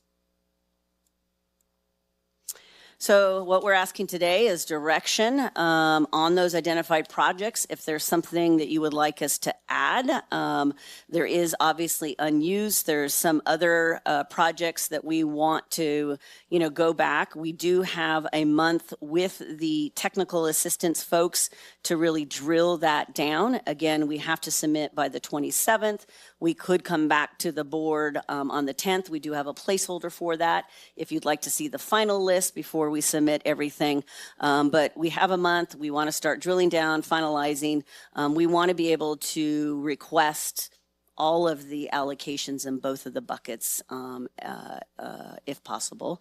And obviously we need to adopt a resolution today that would authorize the CAO for the signatory on any of those grant-related documents. Happy to answer any questions. And I said we also have both Groveland and TPRD here to answer any questions about their projects. All right. I'll let Supervisor Hahn lead off. So we got about, just call it shy of 5 million left, basically.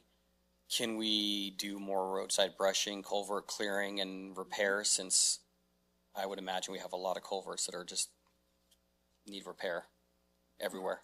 Absolutely. I would propose putting in between 500,000 and $1 million just for county road culverts. Could we spend all of it on fixing the roads? 5 million? I mean, we drive on our roads, right? I mean, that's a drop in the bucket for, 500,000 to 1 million just for culverts. Yeah, we could spend that. okay, and maybe ditching along to get the water to flow to the culverts? Yes. Okay. I mean, I'd like to see us put as much of that, I like the list, but everything else, if we got extra stuff, put it towards the roads and doing some improvements. All right, thank you. Supervisor Campbell? Nothing? My- Kirk? My question is, this is kind of off topic, but it's regarding culverts and roads. Blossom, I know you're coming up with a plan into the future, something like what Idaho's doing every 7 years. So I definitely want to dump money into culverts, roadside brushing, things we've been doing, but I also want a plan that's going to continually to, monitor those, to continue to clean. So I just want to make sure if we dump 5 million into culverts, will they be cleaned out yearly? Like, what's the plan? Is there a plan coming, or is that already in place? But I just know from speaking with you and, some of our conversations that we want to get on a rotation with a lot of this stuff. We have kind of an informal plan already. The guys spend quite a bit of time in the fall clearing culverts and doing roadside ditching. The strategic plan that you're speaking of will kind of formalize how we prioritize that.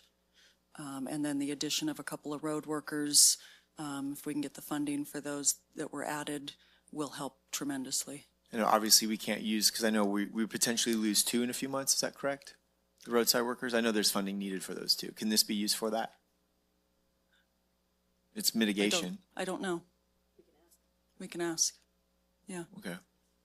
Because I would like to dump potentially money into preventative maintenance, and if we need to, maybe double that to 4 road crew workers with this money and get some serious work done. And then with that plan coming up, yeah, we mean what we say. We're prioritizing these 3 things. So fire, roads, law enforcement. All right, thank you. I know that we had talked about very recently, last Thursday, for example, and I've said this at a few town halls, that I think the county needs to designate, and this kind of goes to Supervisor Kirk's question point, is that designate every road within our county and give it a designation. Primary road is a number 1, a secondary road, like homeowners association in Willow Springs or up in Groveland is a number 2, and then a dirt road out in the middle of nowhere is a number 3. And I think that's how we need to come up with that plan on how we're going to start addressing those roads, because we can do all the brushing, we can do all of that, but if we want to work on the roads that are going to be primary for, commerce, primary for things like that. Now, with that being said, I would like to see at some point either Wards Ferry and or Priest Coulterville Road come up on this list. I know Wards Ferry is a primary evacuation route. So I don't know if that was, I know we can't do it this year, and so maybe we could just throw that on our radar for a future year. That was damaged, in 2019, 2018? 2023. Oh, okay. And All right. we're actually waiting for FEMA final approval on those projects. Okay. So those should be funded through FEMA. Right, because I do agree wholeheartedly that we need to do, the money into the brushing, the money into those things, to cleaning the culverts and things like that, working with our partners like the Sheriff's Department, I think is a great way to go. But if our primary evacuation routes are not usable, then we've got a bigger problem. So, okay. I do have one more question. Sure. I just wanted to clarify. So if I'm looking at this right, like you said, 4.9 million left, all those other projects which are listed here would be included if we approve it. A question I do have, Station 56, do we know what the cost would be? Because that would be a mitigating thing. Do we know what the cost would be to turn that into, retrofit it to where folks could potentially sleep there with the hope that in the future it would become a full-time station? Don't know. I don't know, and I don't know if that would be eligible. There is a restriction on improvements to physical buildings. And so, and that actually came up in a call we had with them yesterday, but I will. Could we just ask that real quick? Yep. Okay. We'll ask that. Thank you. Yeah, because I had actually looked into this for that fire station, and that was the response I got. I think there probably are ways that some of the money could be leveraged in a way to support that. There are actually other sources of funding that I'd be happy to go into about improving existing firehouses. And a lot of that depends on the firehouse being open in order to do that. So kind of, since you brought it up, Dory, could these funds be used to pay for staffing at a firehouse or pay for maintaining an engine to keep the doors open? I do not believe so. But again, the mitigation is specific to planning and preventative, but I can ask that question. We didn't look at any of, these projects to have, actual, just only staff cost. It was actually, something that you could touch and feel and see and change, but we'll double check and ask that question. Same with the building. I'm pretty sure on the building that we're not allowed to spend the money on improvements to county-owned, buildings itself. We can do the infrastructure, but not the physical building, so. I just wanted to clarify something I said, because I said, can we use the money for road workers? Scratch that. I'd rather use the TOT funding that we're allocating, that 2.7 million. I'd rather have something in perpetuity, kind of back to our board policy of not funding things that are with one-time monies. I would rather fund more projects, and then we'll use the TOT funding to fund those 2 or 4 positions. So that would be my recommendation. Kind of the same thing along with fire. If we could use it for the building, great, let's ask that. But I wouldn't use it for ongoing costs such as staff. That needs to come from somewhere else. That would be my recommendation. Supervisor Holland. All right, one more. I know I said I was good with the list, but then I forgot about the continuity of government plan. Do we need to spend $125,000 to say bubble wrap Roger and put him in a field? Keep him No, safe? no, you don't. But it came up on previous ones. It is something we do not physically have now as a government. And so at some point, we need to have that. And is it 125,000? No. So that is probably one that would easily go away to help fund another project if there's no money in there, if that's your direction. Anything besides a study to say Yep. administrators need to survive a natural disaster for some unknown reason? Yes. We can talk about that later. Okay, now we'll go ahead and open it up to the community. If anybody who wishes to speak on this matter, you have 3 minutes. Making the long walk, Mr. Campa.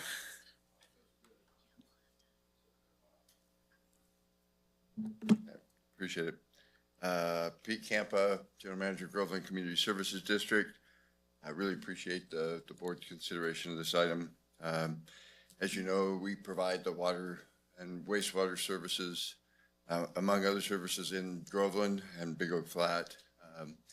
And we had some significant impacts from these storms, as we have in prior storms, and we've been very successful at accessing FEMA funds to do infrastructure repair replacement. And in this case, we do have some FEMA funding that we're using for the actual infrastructure replacement in most of these locations.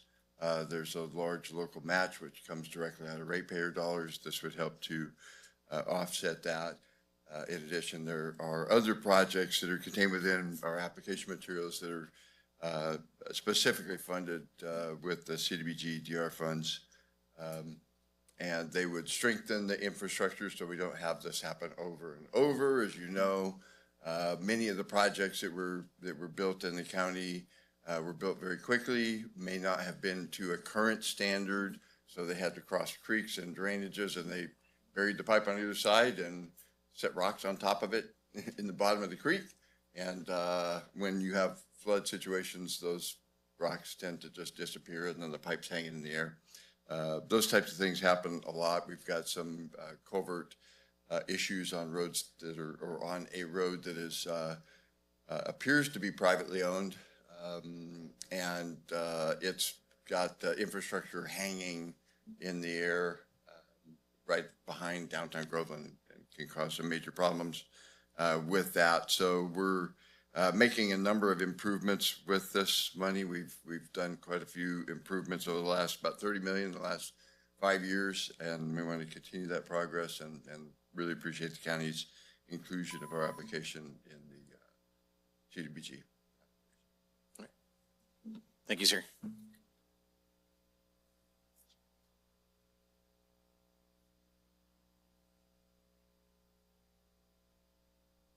Hello, I learn a lot coming to these meetings, I really do. So I don't know if what I prepared is even appropriate, but you did sort of open the gate there with the mitigation and the fire services. So I sent an email yesterday, and it was about what I call my dog in the fight, which is the Columbia Station at Pereira House, which the county's already spent $300,000 on to prepare for block grant approval, and submission. So I have a lot of questions, and I know this isn't for you to answer during my 3 minutes. I know we got to move it along. But there are a couple of meetings. There's 2 county public meetings, February 4th and 5th, about block grants. So I guess my major question is this the block grant application, or are there going to be more for this year coming up on, getting the audits completed? I mean, that's my big question as to where we are. And that's what I'm trying to figure out. So can anybody answer that or no? I would recommend that perhaps afterwards, once this they're going to be able to tell you exactly the timeline. Okay. And without stepping out of line, I believe we have until the end of February to submit this. So all those conversations would occur between Got it. now and that time. So I would Right. recommend, reach out to them. I appreciate that. I do understand, that this is for storm damage and, mitigation, but when you open the door with the fire stations, which of course I feel is very important, that's why I wanted to come and speak to that. So I appreciate it. Thank you. Thank you. Chair, if I can just add a little bit, we do have meetings coming up related to the other funding that's not related to this DR funding. So that's where we would talk about those kind of projects. Thank you. Morning. Good morning. Hello, Board. Nathan Gorham, Assistant Chief, Tuolumne County Fire. In speaking to the staff recommended projects, I strongly support funding a permanent generator at Tuolumne County Fire Station 56 in Jamestown. As you know, the station must remain fully operational as it will protect lives, property, and critical infrastructure, and I am in full support of that recommendation. Thank you to staff for being cognizant of the needs of county fire. Thank you. Anyone else?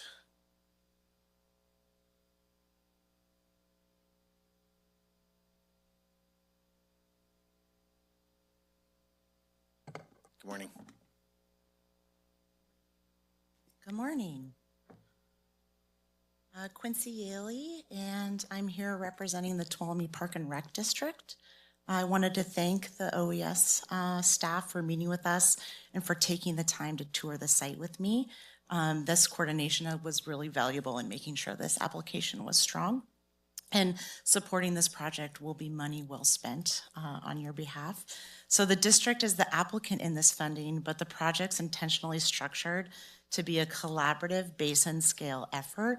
The district on this site receives stormwater from much of the surrounding community, and this basin is directly adjacent to county facilities, including your buildings and an expensive parking lot. Effective basin design and improvement can't occur without coordination, and that will be a big component of this project and all of the partners that contribute runoff to this project site.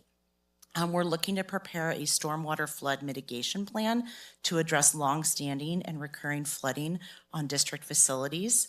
And these issues have been driven by overtime sedimentation, limited stormwater conveyance capacity, and uncoordinated upstream runoff that impacts the district's facilities.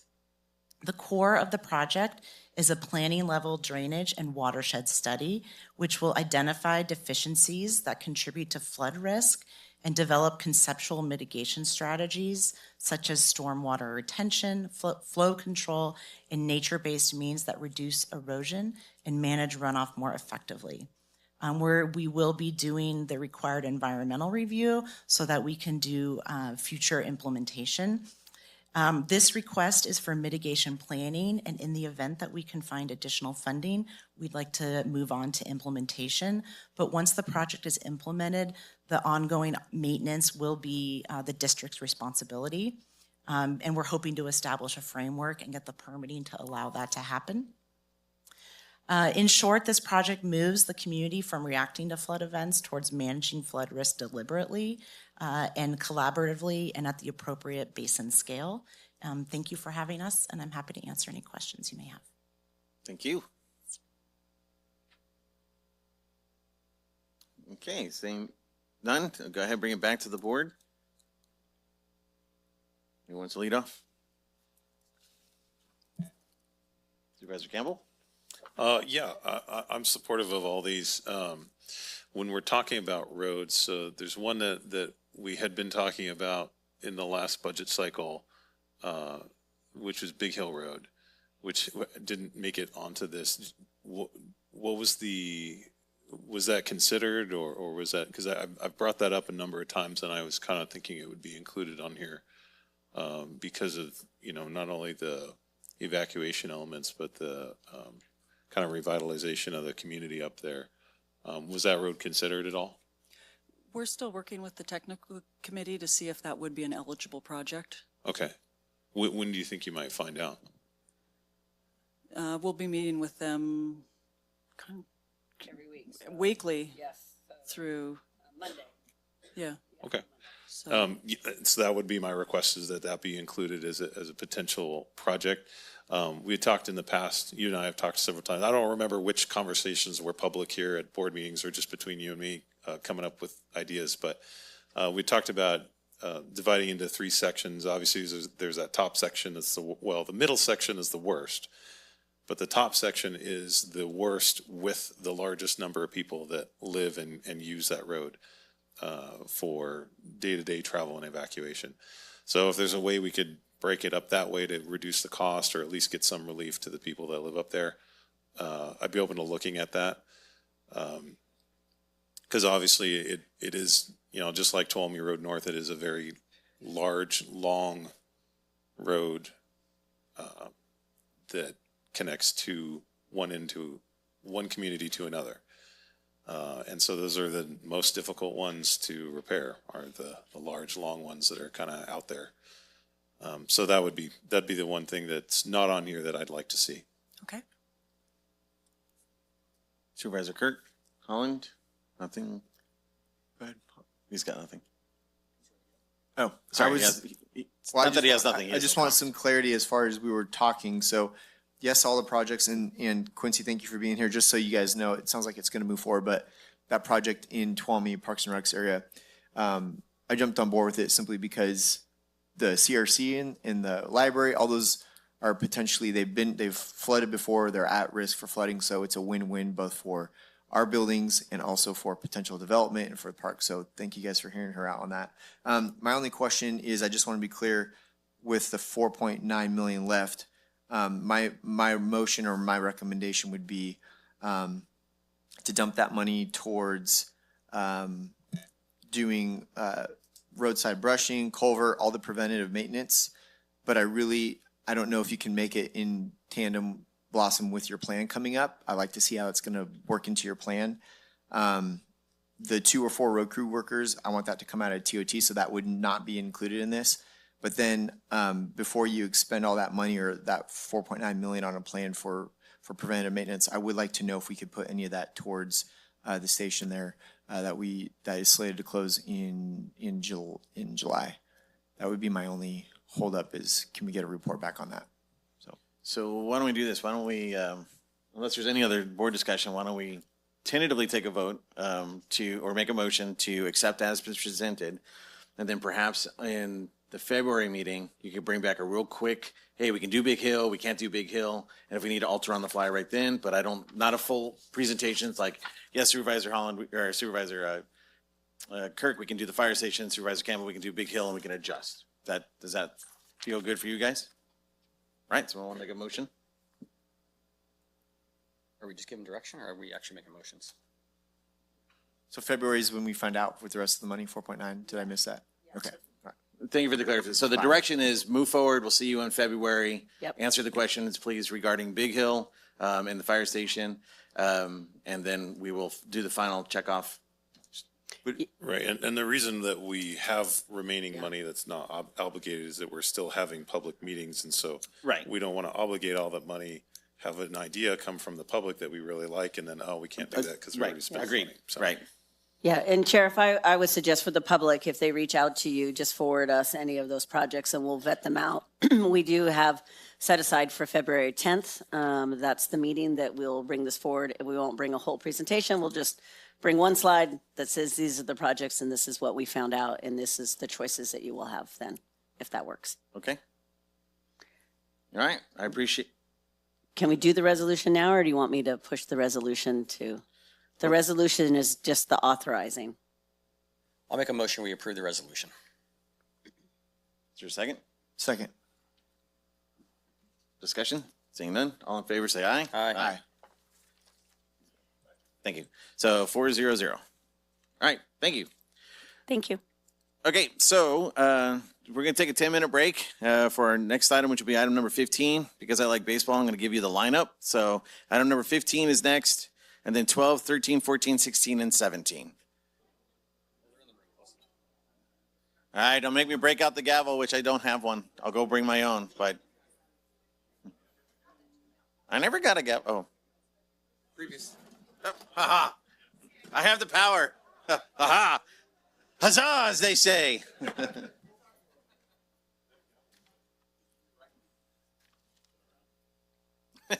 I'll just leave that joke lie. So, all right. I don't know. All right. Well, I appreciate everybody. All right, let's get rolling. All right. All right. Madam Clerk, number 15, please. Item number 15, consideration of approving the recommendation from the Homelessness Committee to approve a 30-day extension of the deadline for the removal of the RVs and trailers from Camp Justice to allow additional time to further explore the feasibility of a program similar to the Pathway Home RV/trailer program, and staff's recommendation of the installation of pallets at Camp Justice to designate individual tent sites and support improved site organization, safety, and weather mitigation. All right. Take it away. Chairman Griefer, members of the board. Good morning. Michelle Clark with Health and Human Services Agency. Today, however, I am here on behalf of the board's Homelessness Committee as a designated staff support person supporting this committee. So my goal right now is just to give the board some really brief, some background information, clarifying information on each of these recommendations, hoping to get through each of them if that works for the board, and then field questions, as I believe there is some public comment that public comment that I anticipate. So if that works, I can go ahead and get started on each of these recommendations. How would you like to take them? Because there's two distinct issues here. There's the RVs and then the pallets. Correct. And I would like to separate them out, but Okay. Because I think the one might be a lot quicker than the second. So Sure. So Which one do you want to start with? let's start with the RVs. RVs. Okay. So on January 8th, the committee met and there was further discussion regarding solutions for relocating the RVs and trailers. Obviously with the looming deadline of January 31st, as previously directed by the board. So research into alternative sites within the community that could accept these RVs and trailers did not identify any viable options. However, in reviewing some practices in other counties, including Sonoma, Santa Clara, San Diego, and Alameda, it was found that Health and Human Services agencies partner with community-based organizations to operate dedicated RV trailer programs, often referred to as this Pathway Home program.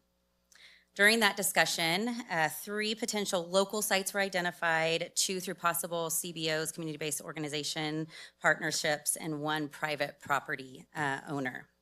So the CBOs would include Resiliency Village and Refuge Recovery. Based on that and concerns about residents being required to move into tents during the winter, the committee unanimously voted to recommend to the board the 30-day extension to allow additional time to evaluate this concept, including reviewing zoning and permitting requirements and identifying funding opportunities. Since the January 8th meeting, we have completed some research and determined Tuolumne County zoning code, specifically chapter 17.70, is limiting. RV and trailers cannot be used as human shelter for longer than 30 days within a calendar year, unless they are within an approved RV park or mobile home park. So further research would still be needed on the zoning applicable to each entity and whether their zoning will allow for RVs or mobile home parks. A review of the Resiliency Village zoning indicates that RV parks and campgrounds and mobile home parks would not be allowable uses. Additionally, further research is needed to identify available funding to support a CBO in operating such a program. Current funding that we have would not be extended, would be able to be extended to additional programs. Obviously, what we have is limited and needs to support kind of the programs that we have going on already. So at this time, there are 12 RVs, trailers, or cargo trailers at Camp Justice, and steps have been taken to notify them of the January 31st deadline. And discussions have been held with them for what their plans are moving forward. What we know as of today is that 3 occupants have stated they will abandon them, allowing the county to dispose of them. 2 occupants have identified sites, but need additional 30 days to kind of execute those plans. And then approximately 3 occupants indicate they will relocate to locations such as Walmart parking lot or similar sites. So based on the information we have and the lack of viable alternatives, we would have approximately 7 remaining at the site, and the expectation would be that they would be impounded and destroyed. The cost for that is estimated at $2,800 to $3,000 per unit. That would include the towing and demolition, so total cost of approximately $21,000. As you are aware, Camp Justice is currently supported by encampment resolution grant funding. As of November, there was $35,400 remaining, and that is to cover the water facilities, probation crews, and toilets. So kind of equating to approximately 4 months of operations unless we are able to find other funding. We are exploring the use of possibly using opioid settlement funds, but still kind of continuing to review how that would work. So that is kind of what I have for the recommendations on the 30-day extension. All right, with the board's permission, I'd like to split, as we have already heard the RV. So I'd like to do RV public comment, and then when it comes time for the pallets, we'll do pallet public comment. I know it's unusual that we do 2 opportunities here, but this way I think it keeps the conversation clean. The county council, is that okay? We can do that, all right? Any objections from my board? Okay, all right. So I'll bring it, thank you for that, and bring it back to the board for discussion. All right, I got a question. You said 3 are going to abandon them and give the county the privilege to destroy them? So who's paying for all this if it's not our property to start with?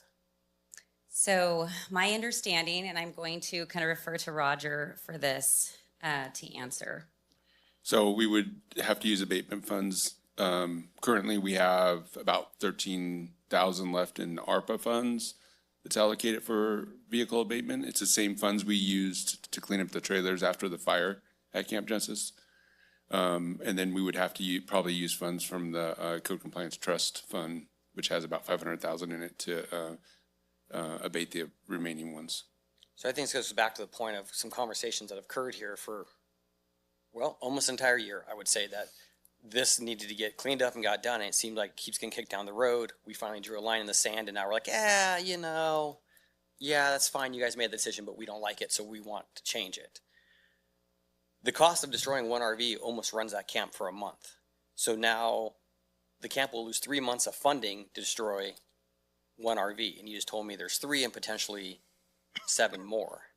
So I guess that's my problem is the taxpayers are now on the hook for people's personal belongings that they brought there. We didn't provide these.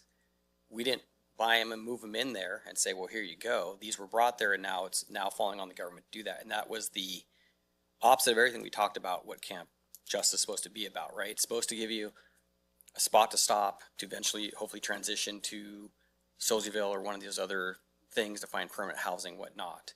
And so I think that's, the conditions of the situation over there is becoming to where now, it's on our radar versus just running smooth. And so I do have a problem with that because I don't think people should be on the hook for paying for this. And I just want to if I make had no one RV, can we correction. get rid of it? Supervisor Holland, I just want to make one correction. I'm sorry if that was misunderstood. I think it would be a total of 7, not 10. So a total of 7 that we would have to dispose of. That's still $21,000 that pays for a lot of right. pumping of the sewage tank there and other stuff, so. Okay. Thank you. Supervisor Kirk? Yeah, my question is really simple. Is everybody at this camp being offered the opportunity for programs and housing if they choose, if they so choose? I don't know that they would all meet criteria for current housing, but yes, there's resources that is being offered to them on a regular basis. And they're We choosing- have staff out there weekly. And they're choosing to stay there? Correct. Okay, thank you. Supervisor Campbell? So I'm on the homeless committee, and so this is coming as a recommendation from the homeless committee. I did share during that meeting some of the misgivings that I think the board has about that and the timeline to set. I think what we're at right now is the RVs came in. They probably they shouldn't have, but most of the RVs that were there, 3-4 months ago are now gone. And so now we're left with the ones the hard ones, the ones that are inoperable, the ones where people have different situations where they can't easily get into other types of housing. And so I think where the committee was coming from was buying time to find solutions for those individual people's situations, which it sounds like there's at least a few that we could resolve through having additional time. There's been interest from some of the non-government agencies in the county in taking some of these people on. There's at least one person that has a relative out of state that they're trying to get to. And so that was, I think, where the desire to have more time is to kind of work the problem rather than just say, this is the date we picked, and so everybody has to get out by that date. And I understand, and I think that's a worthwhile thing to do, because the thing is, this has been open for a year and change now, and so. Sir, to be fair, we want to do questions, or do we want to do comments? Oh, okay. Yeah, you know what? You're right. I'm sorry. That's okay. So the question was, are there any new trailers coming in? I am not no. I think Okay. it's been 12 for a So while. we've figured out how to stop that flow of the trailers coming in. Okay. How many of the trailers are mobile? Like the ones that have either that are RVs that have a working engine and wheels that will carry it out under its own power, or it's a fifth wheel trailer that also has wheels that all they need is something to hook it up and haul it out. How many trailers are in that situation? I might actually have to have William answer that. I don't have that specific number. Well, I would just say, there's 2 RVs that run, and there are 2 cargo trailers that people have the ability to tow off-site themselves. Other than that, there are, 1, 2, 3, 4 fifth wheels that are towable. That doesn't mean they're street legal, but the people that own them do not have the ability to tow them. They do not own a vehicle with a fifth wheel hookup, and then there is one additional trailer that's just a standard pull behind where the person also does not own. Okay, so if they were able to get a friend or somebody was able to fund them moving the trailer, they would be able to do that. And I understand the not street legal part, so the sheriff can cover his ears, and let's assume that they're able to risk it in the middle of the night and they're able to get from point A to point B without exploding and not getting pulled over. How many trailers are in that situation versus how many are stuck there where they have severe mechanical problems, they have, tires that are flat, they are not movable? What's the ratio of operational versus non-operational? I mean, I would say 1 to Loose 3. interpretation of operational. 1 to 3 trailers are probably not safe to be on the road. Okay. The legal issue could be easily averted with a 1-day moving permit. I think the issue is more, where are they going to end up? And I understand the $3,000 to destroy them is harsh and it's all hitting us at once, but this is a culmination of trailers that would have been done kind of one at a time throughout the process, as the sheriff has kind of got them from Standard Park, or the PD has got them from the Walmart parking lot, or they were in Little Sweden or in Cedar Ridge, and they've been kind of gathered up, and instead of being taken care of one at a time, we moved them all here, and now we've determined they're not an appropriate fit for there. So it is harsh that we're paying for it. We did discuss with the sheriff's office, is there a mechanism to charge the legal owner of the trailer, say, hey, this is your property, you're on the hook for the disposal fees, but that's not something that would be appropriate in this case. So I think, yeah, this is a tough one-time thing, but it's important to remember it is a one-time thing. No trailers have been in for several months. And no Okay. All right, well, that's good. So it sounds like we're left with about 4 that there's no other option than to destroy them or let them stay. I think approximately, 3, 1 to 3. 1 to 3, okay. Okay, thank you. Thank you. 3 have said that they want to give them up and let the county do. They need Well, to do. That's, What a gift. yeah, I don't quite agree with that thinking that, well, anyway, I think somebody already said out of the grace of their goodness that they're gonna leave the trailer for the county to take care of. That's not, to me, that's not a very good gift, is to leave a trailer for the public to deal with. It reminds me a bit of illegal dumping where you're setting your trash out in a public street so that the whole rest of the community has to deal with it, but, okay. All right, thank you. Supervisor Kirk? I just want to be clear because the recommendation says, because if we're talking about giving people time to get off and get the trailers off, the recommendation is from Camp Justice to allow additional time to further explore the feasibility of a program similar to a Pathway Home RV trailer. So the recommendation is about including trailers. That's what it sounds like, which is not what my understanding is the board signed up for. So the recommendation sounds different from what we're discussing. So for clarification, in last year, the board gave January 31st as the deadline for all trailers to be removed from Camp Justice. Right, I agree. And to Mike's point, I don't know why the recommendation is this one. Well, The because it's coming from the right, I was homeless gonna say, committee, so the- and we the have whole- members here that can speak to that. So unless there's any other questions from the board, let's do that. You want me to explain where the recommendation came from? Not necessarily. I Okay. believe we have members from the Okay. committee as well as the community that could speak to it. So I guess my last question is, I'll ask Ryan since you're on the committee. In 30 days from now, are we doing this again? I don't know. Or is the intent is this is the line in the sand, we're done with this conversation? Like, or, I mean, you're on that committee, so I don't know what's going on, but. Yeah, and well, I mean, the committee is not the one that would be, they're just giving recommendations to the board based on what they're saying. So the view of the committee, and again, I'm speaking on behalf of folks that are already here and can speak for themselves, but the view is that additional time would benefit finding placement for some of the RVs. I'm skeptical that all of them could be placed in the 30 days, but there seems to be some confidence that some of them could be. So long story short, there will come a point where RVs need to be red tagged. It's just deciding what point that is and how much time do we want to give the staff and give the committee to work that problem. Okay. All right. So ma'am, I'm going to have the public, please. All right, members of the public, you have 3 minutes to discuss this item or to give your comments on this item. Hi, good morning. Lisa Silva with Master Care. We partner and case manage folks that are at Camp Justice. We work with William and his team and my team, our boots on the ground.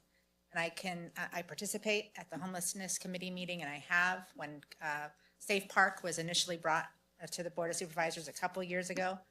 I just want to speak to allowing the 30 days is so pivotal, because if it's just taking one of these 7 or one of these folks that we've been trying to case manage that are programming, for us, we're a CalAIM provider, which is the purpose of CalAIM is to seek their highest level of independence. Our population of focus in Tuolumne County is severe mental illness, homeless, high utilizers that are using the ER. It takes a lot of case management and time, trust building. And if we are so close and you're entrusting us to be committee members, we have discussions, we come together as groups, we are colleagues, we all work together, and please trust us that this is our mission, it's our profession, we're good at it, and let us be the experts in this. We're not asking for anything that isn't reasonable, in my opinion. Extension of 30 days will be very pivotal to just a couple of folks. We're talking about if we do destroy people's homes that they've lived in, that's going to come with trauma. And then it's going to open up another aspect of us to deal with, and we're dealing with it. So I'm just going to ask that if the board takes into consideration the time that is spent having these discussions after hours until 7 o'clock at night, most evenings, with each other, coming up with the best solution for Tuolumne County and this population. I personally am regional manager of 6 counties in the surrounding area.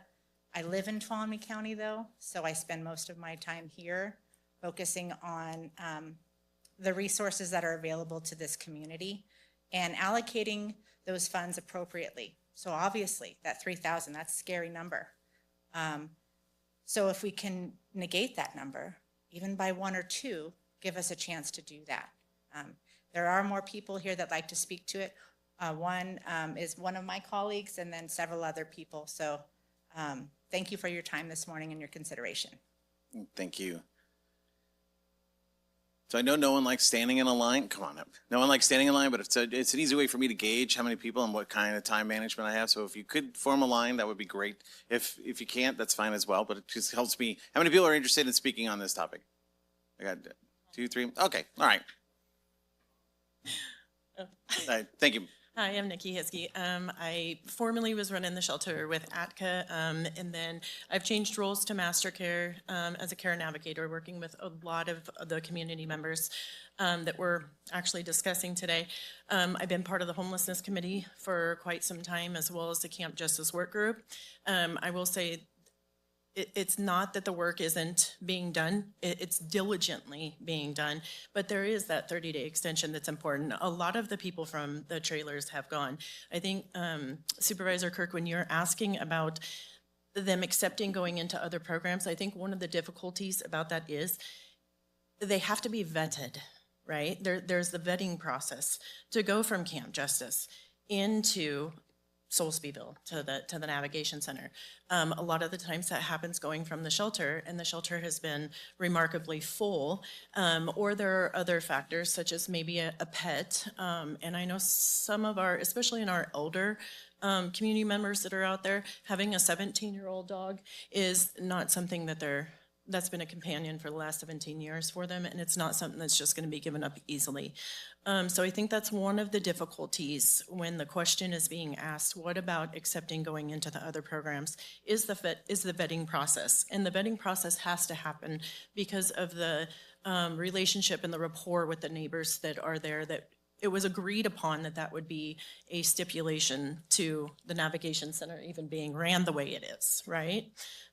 So I just want to speak to that. I do think that so many of the trailers and so many people have been now not just moved out of Camp Justice, but we're talking about positive outcomes that have happened with those that have gone out from the trailers and from a lot of the tents too. It's positive outcomes that are happening. So just don't let that go unnoticed. I know that the number seems big right now, but the number for what it's going to take to destroy the money number is a lot bigger, okay?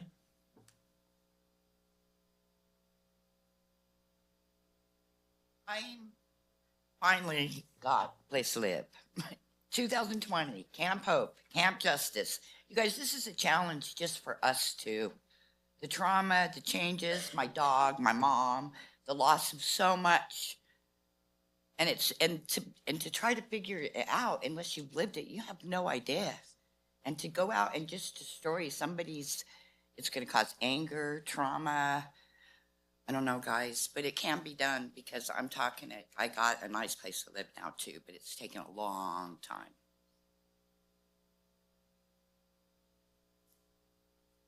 Yeah, well, now I have a home.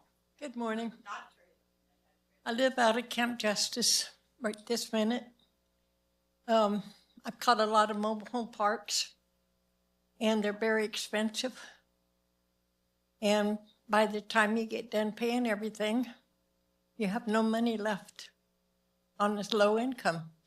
Long time ago, we did make a lot of money. And the wages now are different. But anyway, I'm talking for all of the people out there at the park. The mobile homes and the fifth wheels and trailers are a lot easier because a lot of people in the camps, in the tents, they throw the garbage out. They don't take care of things. I would like to see things be kept up and clean. And I don't want to lose my motor home. I worked hard for it. It's my place to live. And they're talking about maybe putting me in assisted living or nursing home or whatever. And like I said, I've checked out a lot of places and everything's full. So they're telling me I just have the rest of this week and then I have to move out. What am I supposed to do? I have my dogs. My oldest one's 17 years old. I have two that's 13.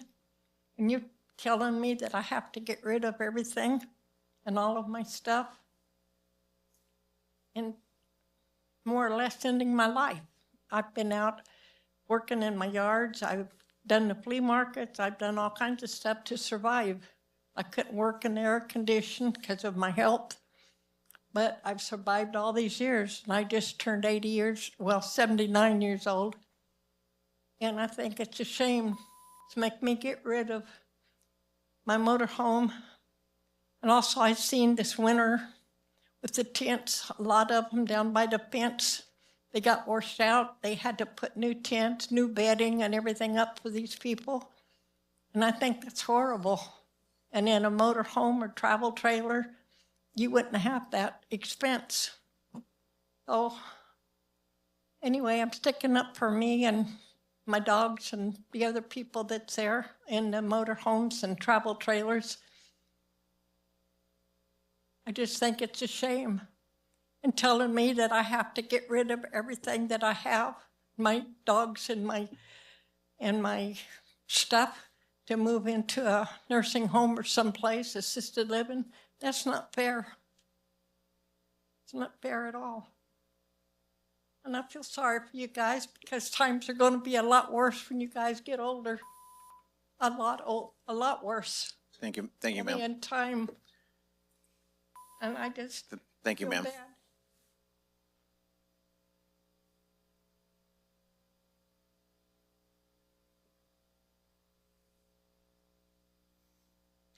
Morning. My name is Anna Britt, and I'm a resident at the Navigation Center. But today I'm here to ask you for mercy for the people in the trailers, literally for everyone who's homeless. You may think that you're better off. You're 3 months away by most counts. I've seen it in studies. I've experienced it myself. 30 days is not much. You held out your hand and tried to hold water in it. It would slip through. These are like the lives of the homeless, and you guys are holding it. So maybe put on a glove. You could hold more water, like one of those cleaning gloves. 30 days is not much to allow people to accomplish the things that they need to. Maybe some of you are thinking the homeless aren't doing what they should be doing, the ones out at Camp Justice. And I don't think that you truly understand how difficult it can be out there. Just to do something like make a simple phone call. How do they do that if they have no way to charge their phones to make these arrangements that you're requiring of them? Daily life out there, daily life for me when I was homeless in a tent in a different town was like trying to live through bombshells of my daily life exploding. And I had a child with me. She was 14. Now, all thanks to people behind me sitting, she's in the Tay house, getting the education, the life skills that she needed or needs right now to become a helpful member of society. She wanted to come to the Navigation Center with me, but I kind of forced her into the Tay House, and I'm digressing because I love her so much. I think maybe if you closed your eyes just for a second and allowed yourself the mercy that you guys need to get through these meetings, because God, what a shellacking you got this morning. You gave yourself that mercy and forgiveness for just simply being a human,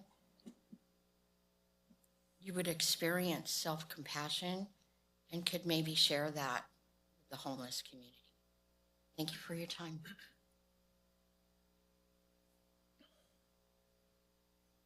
Good morning. Hi. So I've lived in Tuolumne County my entire life. I've struggled with homelessness off and on for about 13 years. The last 6 years, I've committed my life to volunteering and serving the community while being homeless, and using my own money to serve the community. A lot of that it started through one pile at a time, where I would go and we would clean up the camps after people were abandoned them. And then I moved on to Compassion Outreach, where we developed our own trash program, and we bring bags to the camps and have them pick up their own trash. And it was a really successful program. Everybody cleaned up their camps, and then they shut down the camps and opened up Camp Justice. Through that program and throughout this, 6 years watching my friends, I've watched people get, sober and find housing. Some of them are going to college, got kids back, got their driver's license. But like Lisa was saying, case management takes time. You need to be patient with people. It, takes a long time to build trust. They don't trust a lot of programs, so they're not willing to do it. And I also want you guys to consider that a lot of the people in the trailers are senior citizens. So you're asking senior citizens who are already struggling to go from a trailer into a tent. So basically, I just wanted to say, it's taken us a long time to get here as a community, government, people on the ground and the, unsheltered. And I'm just hoping that we don't take a step backwards. I think the extension would be a good thing to hopefully get some more people into housing. And yeah, thank you. Thank you. Good afternoon again. Over the past several years, most of you guys, or some of you guys, have wasted millions and millions and millions of dollars that were meant to be for homeless people. The issue was those projects were not supervised. So now you have people that are out there freezing every single day trying to make something of their lives, but they just can't because they can't. So if you throw out all these trailers, you're going to have more people out there freezing every single night. It's almost 30 degrees out there every single night. So I'd say red tag the trailers, give them the extended 30 days they want, but it's going to be destroyed by the end of the month, next month. Recently, there was a man that just passed away at, was it Roca Park? So how many more bodies are we going to be picking up at these parks? These are the kind of decisions that you're going to make today. Thank you.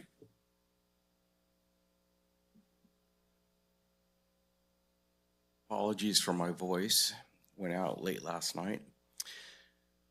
So I'm here to back up Michelle and the team and answer questions. I know we did a little question and answer process, but I'm just going to try to summarize really quickly where we're at. Camp Justice is not the end-all solution for all the homeless conditions. It had an objective, which was to gather up people that were in the wild, where tent camping made sense, where we could collectively wrap services around them, make them safer, provide sanitation. And it wasn't supposed to be an RV and trailer stop. It wasn't the safe parking program. Those are other programs that we need to be considering, and we've been considering for years as we've been working this. We don't have the funding for that. The Pathway Home programs that we spoke of, those are in large counties that have a tax base where the percentage of homeless falls within an envelope where it's sensible and reasonable to provide those services. Tuolumne County is not a place for homeless people. I mean, we don't really have the tax base for that, frankly. for those kinds of, that class of program. We've tried alternatives. Michelle's already spoken to the limitations that we have with ordinance and policy programs here. So that leaves us with getting Camp Justice into a form that can serve as many people as possible in like maybe 4-season tents. I mean, we have a vision for the next version of Camp Justice that could really serve some folks, but we need to get to that after we can get the RVs and trailers out. Yeah, so I guess we're back to questions potentially, if you wish. It's up to you how you want that to work. And maybe in the pallet tent conversation, we can have more of those conversations about what we can do with the resources that we have. All right.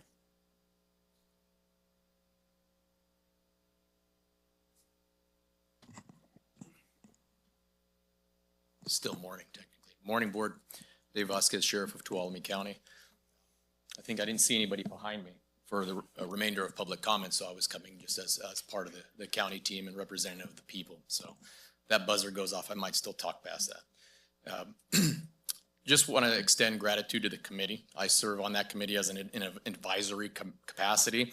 I wasn't able to make the January 8th meeting, but I did hear the dialogue and overall summary of what was discussed there.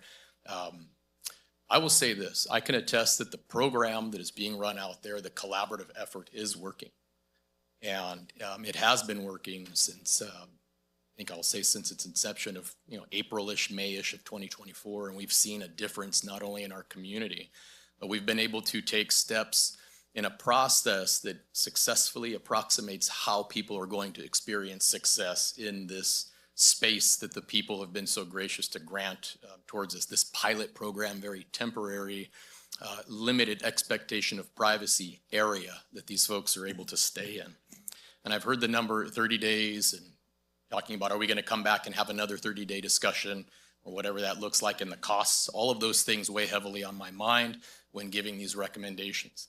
And I can tell you that from the capacity of my office and our level of involvement and what it's going to take to deal with this situation with firmness, fairness, dignity, and compassion, I think I need a little bit more than 30 days. I do. I think I need probably about 45 days at least, so that way we can safely facilitate what this looks like, but also give grace to the committee who has a plan. I think what sounds like a very good plan to carry that out. And so I know that we made a promise to the people that we would ensure that this would be a pilot and that we would get our hands around it with the rules and regulations. And if there is criticism on the timelines in which that's taken place, I would gladly take a little bit of ownership of that, because I think that the notices we should be serving need to take place immediately after this board takes action. So that way we can work with these folks who are living in these trailers to help facilitate it within that 45-day time period. I think that that will reduce any liability or potential liability that could come as I'm looking over at my council to make sure that all the provisions of red tagging and trespass, should there be violations of further the rules that the board is approving. And I think that the courts have made plenty of decisions in the last year to determine that that's reasonable, especially for me to carry out any civil processes surrounding Camp Justice and how this works. So I would ask that for the smoothest transition and for best practices and policy procedure, that you approve either the 30 days or 45 days, which I think is more appropriate for me to work with staff and have my staff work with HHSA, so we can make sure that we keep a timeline on what this looks like before we start imposing more than what might seem reasonable to the people out there. So I appreciate your time. Thank you. Sheriff, I know you said you might go over a little bit, and I appreciate your cognizant. Did you have further? I didn't want you to feel cut off. I did not. I feel like that was appropriate. Okay, thank you. Okay, so let's go ahead and take a 2-minute break for a moment. Got a coffee break, coffee bio issue I have to address, so I appreciate that. So 2 minutes, please. Okay. So I appreciate all the public comment. Michelle, I appreciate taking a break. I appreciate you working with us splitting the two main topics here. So I'm going to lead off on this topic. So this is the difficult part about government, right? The difficult part about government is the government has made a decision. We made a decision that all of the trailers need to be out of there by X day. And one of the concerns was Supervisor Brandon brought up that he was concerned that we would have poor weather to do such, right? Because it was January, we were expecting monsoon, et cetera, which clearly just didn't happen. So the issue that I have is that the board has given clear direction to remove these RVs by the 31st. We also have a dedicated group of individuals on the homeless committee as well as the community who are saying, hey, we need a little more time. You don't have to stand, you can sit if you want. I'm not gonna ask any questions. So the hard part about government is doing what's right for the perceived injustices versus what's right for the county. So whereas we have a large group of people that are saying don't move them, we also have a group of people that are saying get them out of there. It's a mess. And I'm not going to be all doom and gloom. I'm just kind of laying my groundwork here. So when the problem that we have is that if I were to look at it, we discussed this in November. We advised that January 31st, they were supposed to be out. And here it is, almost the end, and nothing's happened. So what is to say that in 60 days, 30 days, 45 days, nothing happens? Now, we have rules and regulations in place that will say, I see the sheriff coming up on me. Hold on, Sheriff, not there yet. So the issue is that when government makes decisions and then they change decisions, it looks like we're just flip-flopping, and then we get a bad rep for flipping and flopping. And then we get a bad rep for, trying to do the right thing, and then we're getting to get nailed for spending the money. Where does the money, I asked specifically, where did the money come from to destroy these things?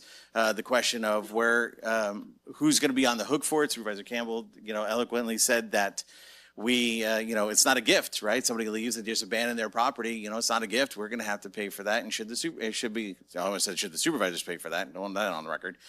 Should the county pay for that? So those are all the things that we have to balance, right? It's the scales of justice are called that for a very specific reason, right? They're balancing. It's a very difficult balancing act. I was out there 10 days ago. I toured the camp. We are literally 1 day away from a cholera outbreak. It is that bad. And the trailers are the problem. They are dumping their refuge. They are dumping their trash. They are developing almost a they're developing a two-tiered system, meaning people who have trailers are better off than the people who are living in tents. So how do we make it fair for everyone? Which is why I really wanted to split this, because I think once we cross the RV bridge and we get to the pallet discussion, it'll all come into line. So now that I've painted myself out to be Mr. Doom and Gloom, my position is I'm okay with giving an extension. However, it has to be the last bite of the apple. The reason why is because we have situations over there with the trailers, which are posing a medical issue, they're posing a fire issue, they're posing a law enforcement issue, they're posing a major issue that this camp was never designed to have, ever. It was never designed. So the old saying, give an inch, take a mile, unfortunately, is exactly what happened, right? And I understand its best intentions. I'm not trying to be the jerk in the room. And if you guys knew me in my past life, I was a very spirit of the law guy. If I could find a way to make it happen, I'll make it happen. But there comes a point where we have to decide how are we going to address this and be good stewards of the people's tax dollars as well as the people's property. There's a number of these trailers which have damaged the property. They're dug in, trenches have been made, electrical lines have been pulled, right? There's stuff. So we are also responsible to the other constituents within our area. And to be fair, this lands in my district. So I have a vested interest. It's why I go out there. I was there the last time when there was a move day, I believe. I remember watching you move, pack up your belongings. And I remember feeling how difficult it has to be. So I'm not as cold and dead inside as it's been made out to be. I understand, but I also have to keep the balance in check. So how do we get there? So my position is whatever this board decides, I'm good with. If we want to move forward on a 30, 45, 60 days, I'm good with that. The trailers need to go, and that day is it. But you don't get another bite at the apple. Once they're gone, it's gone. And I'm okay with that. We just need to be cognizant that there are people that are saying this is a problem, and I expect you, Steve, the guy I elect, to address that. I don't agree with you giving them extensions. I don't agree with you, but I have to be willing to push back and say, which I am, I don't have a problem saying, hey, look, this is why. But it also comes something that I spoke to someone very early on. Help me help you. Control your own camp. Clean up your camp. And it's not that way. There's trash, there's needles, human waste, animal waste, right? Clean up your own camp so I don't have to do it. The county doesn't want to be in this position. We want you to be successful. But I cannot legitimately go to the camp and watch damage being done to the people's property. Trenches being built, fences being cut, trash being dumped, waste being dumped into the porta potties, overflowing, right, causing a hazard. I don't want my staff so upset, and I mean not my staff, but the staff dealing with dirty needles, picking up feces. That's not their job. Their job is out there is to help you. You got to help you. So I am all for helping, but this is it. We as a society need to say these are the rules. I'm all for it, and that'll go back to another point I'll make in a moment here, is that a lot of this is reactive. Camp Justice went in, but there was no rules in place. Nothing happened. All of a sudden it was like, oh, now we're in a reactive mode. We can't live that way. So I fully recognize and support the sheriff's position on buying extra time, additional time. I'm all for it. I will work with Supervisor Campbell, whoever it is. I want the people out there to be successful. We represent them just as well as we represent somebody who's not homeless. But there has to be a meeting of the minds and coming together for the betterment of all of us. So that's my soapbox. Which one of my supervisors? Next. Sorry, sir. Just a quick comment, Supervisor. I always appreciate your relentless advocating for our shared District 4. And I just wanted to make sure that clarifying in the initial question was, how do I make sure that we won't be here in 30, 60 days? And so I'll just address that during my comments, and what my proposal and request would be for this board to take action is that we start facilitating that process from the moment this board takes action, which means my office will be obviously serving those notices and making sure that the timelines are held, because essentially we will not be back here in 60 days talking about this. We are going to start that process after the board takes action, based on what my level of support that I'd offered previously to you was. Thank you, sir. Thank you. Supervisor Kirk? Sure. You said a lot. I agree with it. It's not a mobile home park. It's not an RV park. This was designed to get folks out of the wild, like it was stated, and into services. I asked real simply, has everybody who's been out that spot offered services? I understand these things take time. I work in a prison. I know for some people coming off the bus through RC, it's a 2-year cycle to heal the brain. So I completely understand that. And I don't want to start pushing back with timelines, how long have people been there. The point is, we're not the state, we're not Santa Clara like some of these other jurisdictions who have so much more resources and a tax base, and we're not the prison where we just have endless, copious amounts of funding coming in for these folks. So we're dealing with what we're dealing with, and it's very minute. I support the 45-day, like the sheriff stated. It starts today, though. The notices go out. 45 days from now, it's done. I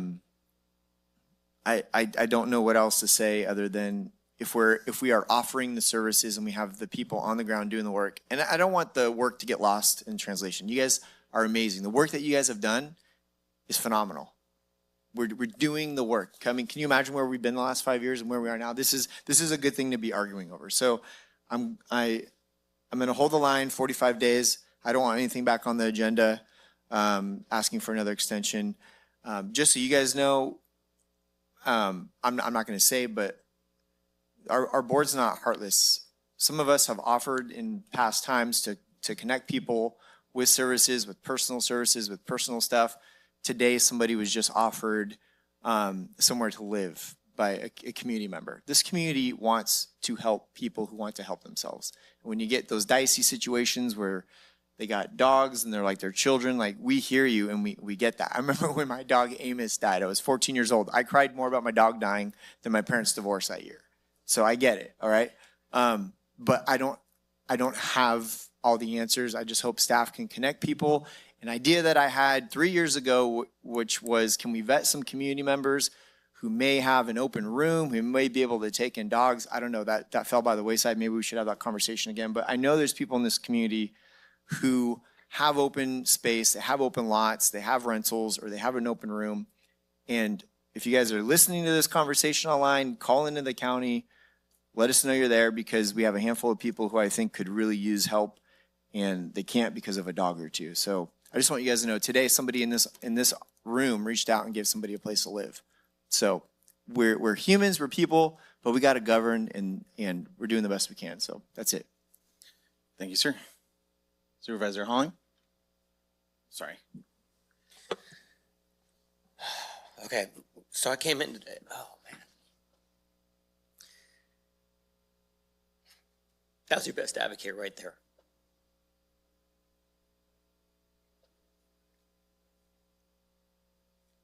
I would recommend we give them 60 days. I know that's weird coming from me, but that would be my plea to my board members.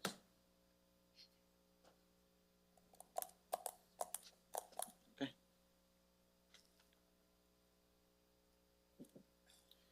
Well, give him a moment. 60 days. No, let's vote. Okay. Well, Supervisor, I'm sorry. yeah, that's right. Supervisor Campbell? I agree with my colleague, Mike Holland, that, and I understand what you're feeling, because when I look at where we are now, and Supervisor Kirk kind of alluded to this as well, is that we've come so far in the past 4 years. I remember visiting Camp Hope.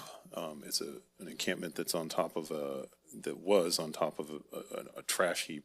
The people were living on top of a literal trash heap. And the idea at the time was that we have to do something better, not just for the people that are living there, but for the entire county. And so the fact that the issue that we're faced with now is, half a dozen trailers is nothing compared to the challenge that we were facing in the past. And I don't want to start a fight or anything, but I really didn't agree with your statement, Supervisor Griefer, that nothing has been done since November 18th. So much has been done. And we depend on people like Compassion Outreach and GSAC and Nancy's Hope and Host and these folks that have dedicated their time and energy to making this thing work. And I really, where did he go? Okay, I really want to thank the sheriff for his courage and his leadership on this, because without that element, this would not work. I have to point out specifically Sergeant Benson and Deputy Hoffman, who, if they were not on that site, keeping the rules straight and making sure that things were done the way they were, we couldn't do it just with social services alone. And William, he's the man. I mean, there's so many people who have made this thing work, and if what they're telling me, they're the ones that know how this works. They're the ones that have been living and breathing this, making it work. If they're telling me they need more time and that more time will be successful, I'm going to trust their opinion. And so that's what I'm hearing. I think, the sheriff said 60 days. Supervisor Holland said, or I'm saying, sheriff said 45 days. Supervisor Holland said 60. I think if we have more time to work this problem and get people into the places where they're healthy and where they're safe, then we owe it to ourselves and to our whole county to try and do that. So I agree with that. And if there's a motion, I'll second it, or I'll make the motion, or however you want to work that. Well, you've got the floor, sir, if you wish. Supervisor Campbell? So I guess I was the last person to go. So I'll move that we accept the recommendation. Well, what should I say here? Accept the recommendation, except changing the timeline to 60 days. Second. On everything except the pallet issue. Right. So I'll second that. So the recommendation is that we extend 60 days to have a plan and process for all removal of the trailers. Yeah. Correct? Okay, just making sure. Okay. Does that meet your requirements? Okay. And Okay. is that good with you, Sheriff? Okay, thumbs up. Everyone's nodding. Okay, that's good. Good. Real quick, Can you get like a summary of each person and what's holding them back from getting services to the board? Sure, absolutely. I also wanted to point out. just Or really housing fast- like a dog? I would, yes. I would also like to point out that I had included some stats that I thought were pretty incredible in the memo, and I don't know if the board was able to review those, but I know that that's something that has been brought up obviously throughout this, and I think that we have come a long way. So I think it's important if you wanted to see those stats, just review them. So let's do the vote. I was going to bring those stats up at the second part with the ballots. Okay. All right, so no further discussion regarding the RVs, 60 days. So all in favor, say aye. Aye. Aye.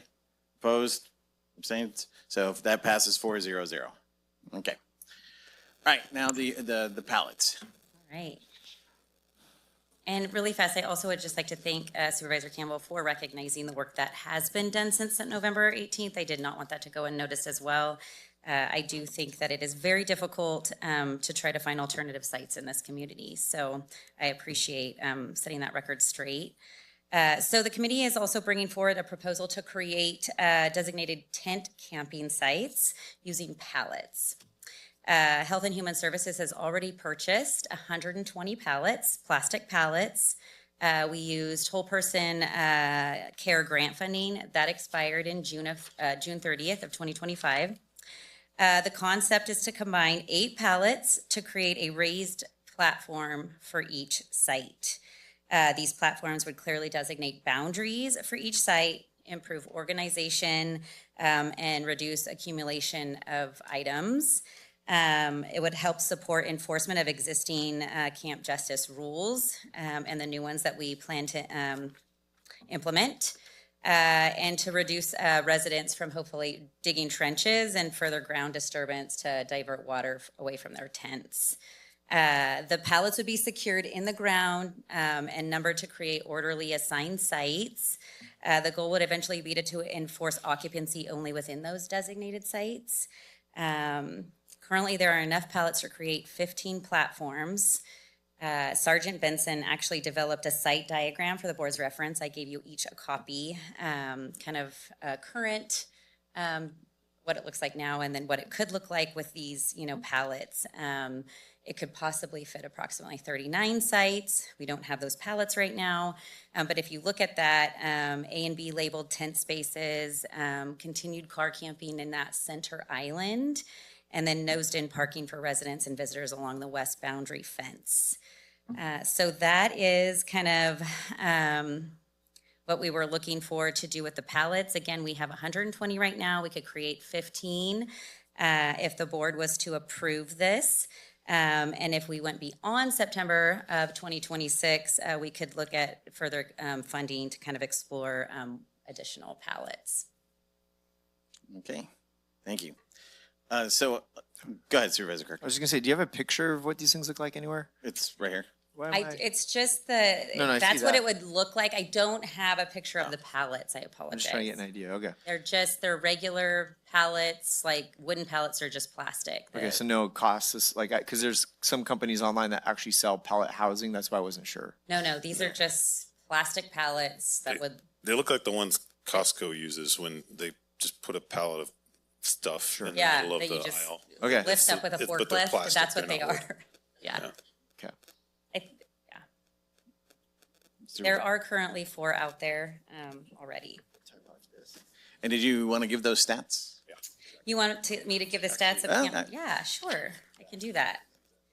So since begin operating in July of 2022, 183 individuals have been served. 63 individuals transitioned to more appropriate housing, including 29 who transitioned to permanent housing, 23 who transitioned to emergency housing such as a shelter or a hotel. 9 individuals transitioned to inpatient rehabilitation for substance use. 2 individuals transitioned to medical facilities. Approximately 12 continue that have been there, since its inception, and 31 have been trespassed from Camp Justice. So those are the stats. I think that it's working very well. Those stats look good. Excellent, thank you. Supervisor Campbell? Questions? I don't have any questions. So, well, you have the pallets. Where are they right now? They are stored, I believe, at Tolme General. Yeah. Okay. TGH. So if we decide that you can use them, you could deploy them today or Well, yes, we're gonna have to figure out who's gonna set it all up, but yes. not today. They I'm are not, ready to I'm not go. obliging you We to have do it today. 120, yeah, Okay. Fairly quickly though. yes. Okay. Thank you. Okay, public comment? Anybody wish to speak about the pallets?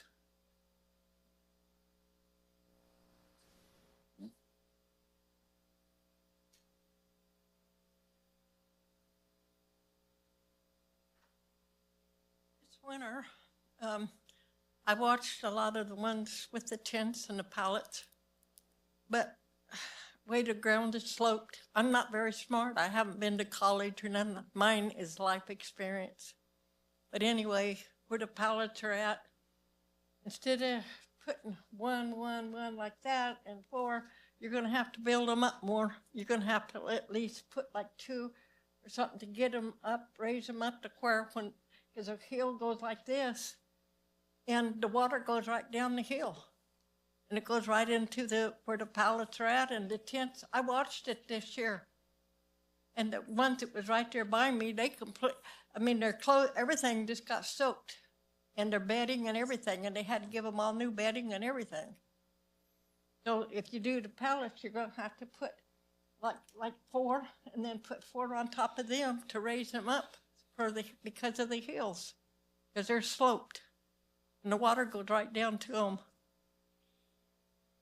And the other thing I was going to say too is that there should be some kind of rules for the people out there if they're going to stay there to pick up their garbage. And if they're not going to pick it up, then they should have to leave. Because some of the ones that's down by me, they go and they just throw it out in the ground and it just lays there, and then somebody else has to go around picking it up. And as far as the sewage, I pay $135 every month for them to come and dump my motorhome. And the other RVs, if they're gonna be there, they should have to pay to dump their motorhome, not dump it out on the ground. And a lot of the people in tents, they don't go up and use the toilets. They use the outside grounds to go to go poop and to go pee both, and they take off walking, and that's where they go. And they should have, people throw their garbage out in the driveways, and they throw stuff, and then the dogs come. We've lost a couple dogs this year so far. And another guy, they go too fast in there, some of them, especially this one guy, and he kind of ran over one of the big dogs out there because the dog was laying out there. They don't stop, they don't go slow enough. There just should be some rules set somehow. And like I said, I'm not very smart. All I have is what I'm learning and what I see. And that's more smart sometimes in college. But I just think there should be some rules. Okay, Sorry. that's okay. Thank you.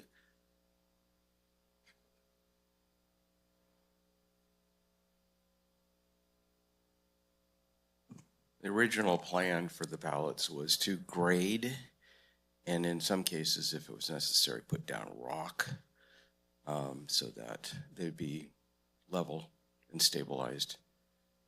We're going to need to move the RVs and trailers out to appropriately do all that, clean up. So I just wanted to mention those things. Also, a year ago when we began discussing pallets and tents, the idea of using 4-season tents, they're much stronger, and making them uniform so that they're all the same size was part of the discussion. We need to come up with funding for that. They're $750 a tent, but they'll last a lot longer. So, we could talk about maybe getting some public personalized funding for those kinds of things. It's not a huge amount of money. But that was just trying to create the vision for what we intended for that to be with the pallets. Thank you. Just real quickly, I just wanted to say, if you guys can see the drawings of the proposed pallet sites or the pictures, those were developed by Sergeant Benson, and the slopes were factored in. You can see the big red area that says no camping, no parking, and that area that wraps along the fence. That's most of the area that's really sloped and would take a lot of development. Where the trailers are, they've already been graded and rocked at some point, so we think probably minimal work to get 15 sites at least up and ready. Thank you. Okay, seeing no further comment, we'll bring it back to the board. I'm going to go ahead and lead off. The reason why I wanted to split these two is because of exactly what Mr. Crosby stated, is that in order to rehab this location, the trailers need to come out, things like that. So that's why these deadlines or these timelines are so important, because when things continue to get delayed, it just makes it harder and more expensive as we go through time. So what I would like to see, and I don't know if it's possible, but we can kick it out, is can we come up with a plan to do this simultaneously? Remove all of the trailers within the 60 days, and then assess where we're going to put the first 15, get those ready, and then develop a plan to either regrade, re-rock, and specifically designate the platforms.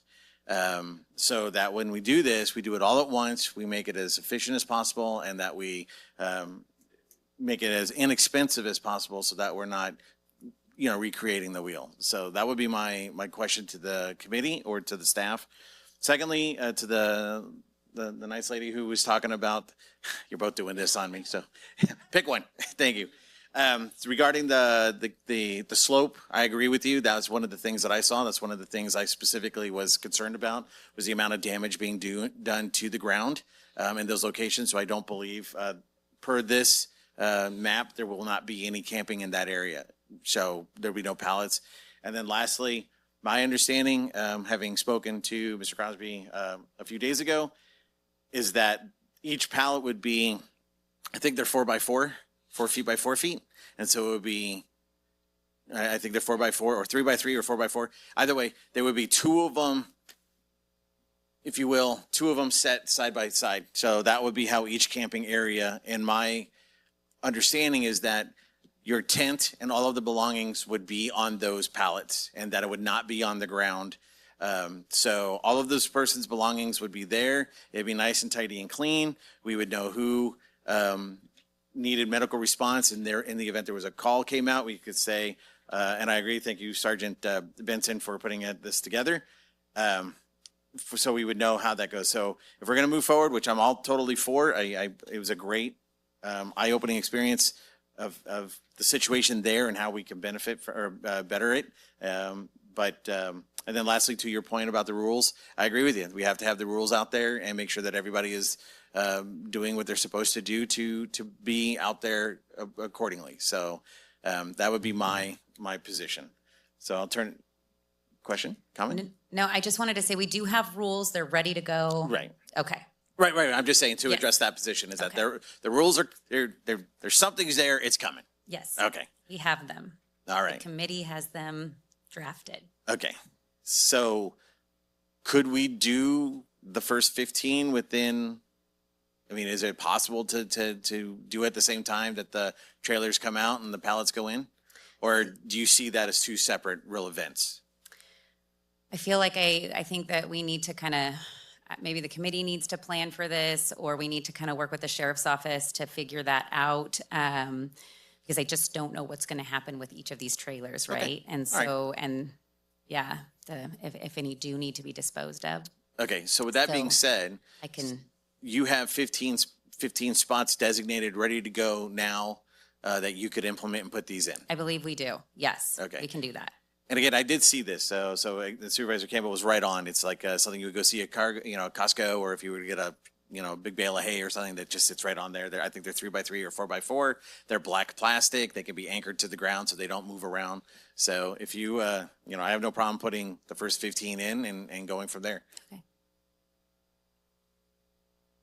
Supervisors. So just the first 15? Well, they only have 15 enough for 15 We have right enough now. for 15 sites. Oh, 15, okay, not 15 pallets. No. Okay, Start the first 15 campsites. Yeah, I mean, we have them, that's. Yeah, they have them, let's put them in, and I then agree we can completely. They're adjust there, on the fly. They're paid for. We have them. If it can benefit people's lives living at the site, then why not do that? So.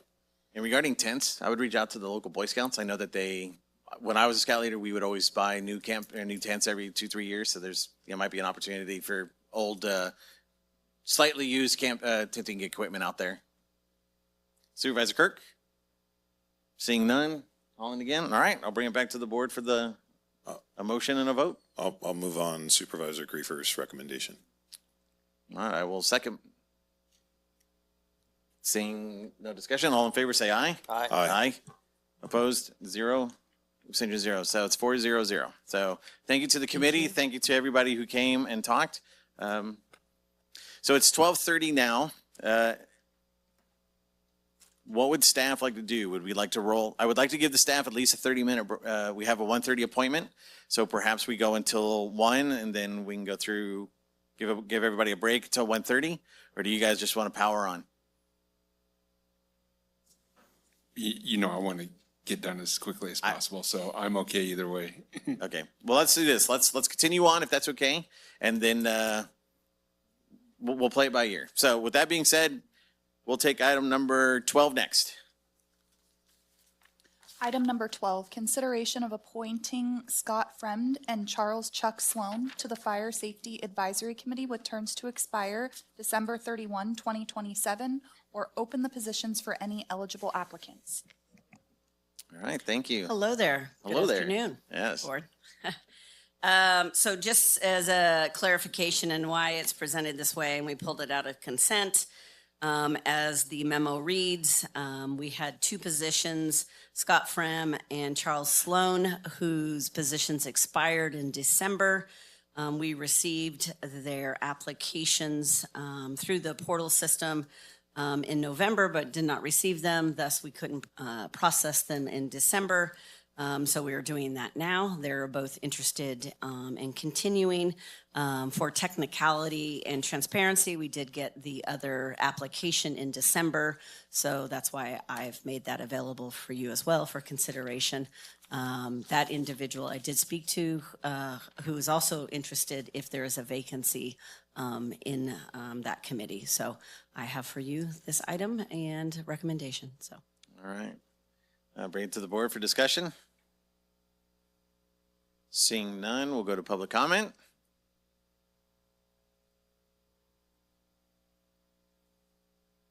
I just want to say, when I'm out in the public and there are certain things that are happening, I see Chuck Sloan at everything.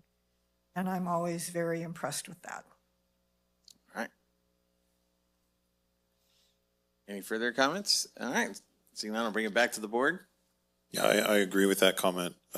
Chuck is one of the, I almost said he talks a lot, but he's one of the people that talks the most and has the most to contribute. And he has sort of fire and member of the public perspective that I think is really valuable. And so I'm obviously very supportive of him. Okay. And same with Scott Fremd. He's retired fire department, and then he also sees things from a member of a public perspective. So they both have that good perspective. Okay. I'll make a motion. We approve item 12, putting Scott and Chuck Second. back on. Okay. Any further comment from the board? Seeing none, all in favor say aye. Aye. Aye. Opposed? And abstention. So that passes 4-0-0. Let them know. They're back in. Thank you very much. All right. Item 13, please. Consideration of authorizing the change of the name of Pine Mountain Lake Airport, E45, to Groveland-Yosemite Airport, E45, and authorizing staff to take all related actions necessary to implement the change, subject to Federal Aviation Administration approval. Take it away. Good afternoon, Board. Tanya Scheffner, Airports Manager for Tuolumne County. We're here to request Pine Mountain Lake Airport Echo 45 have the name changed to Groveland Yosemite Echo 45. This is based on a proposed name change that will aim to clarify the information to visitors that are calling in. I have approximately 4 times a month from spring through fall, people calling the airport asking about how to get to Yosemite, and they're inquiring, and that will help clarify tourism. It'll align with our branding for the area, and it's potentially going to strengthen the economic development and feasibility of Pine Mountain Lake Airport Echo 45. As far as public outreach, we did hold a meeting in Groveland, August 26, 2025, and the feedback was positive from the community. We also brought this to the Airport Advisory Committee on October 6th, and they voted unanimously to approve the proposed name change and bring it up to the board. As far as the timeline and process went, assuming that you guys agree to it, we would submit this in the airport data information portal system. It would go to the FAA.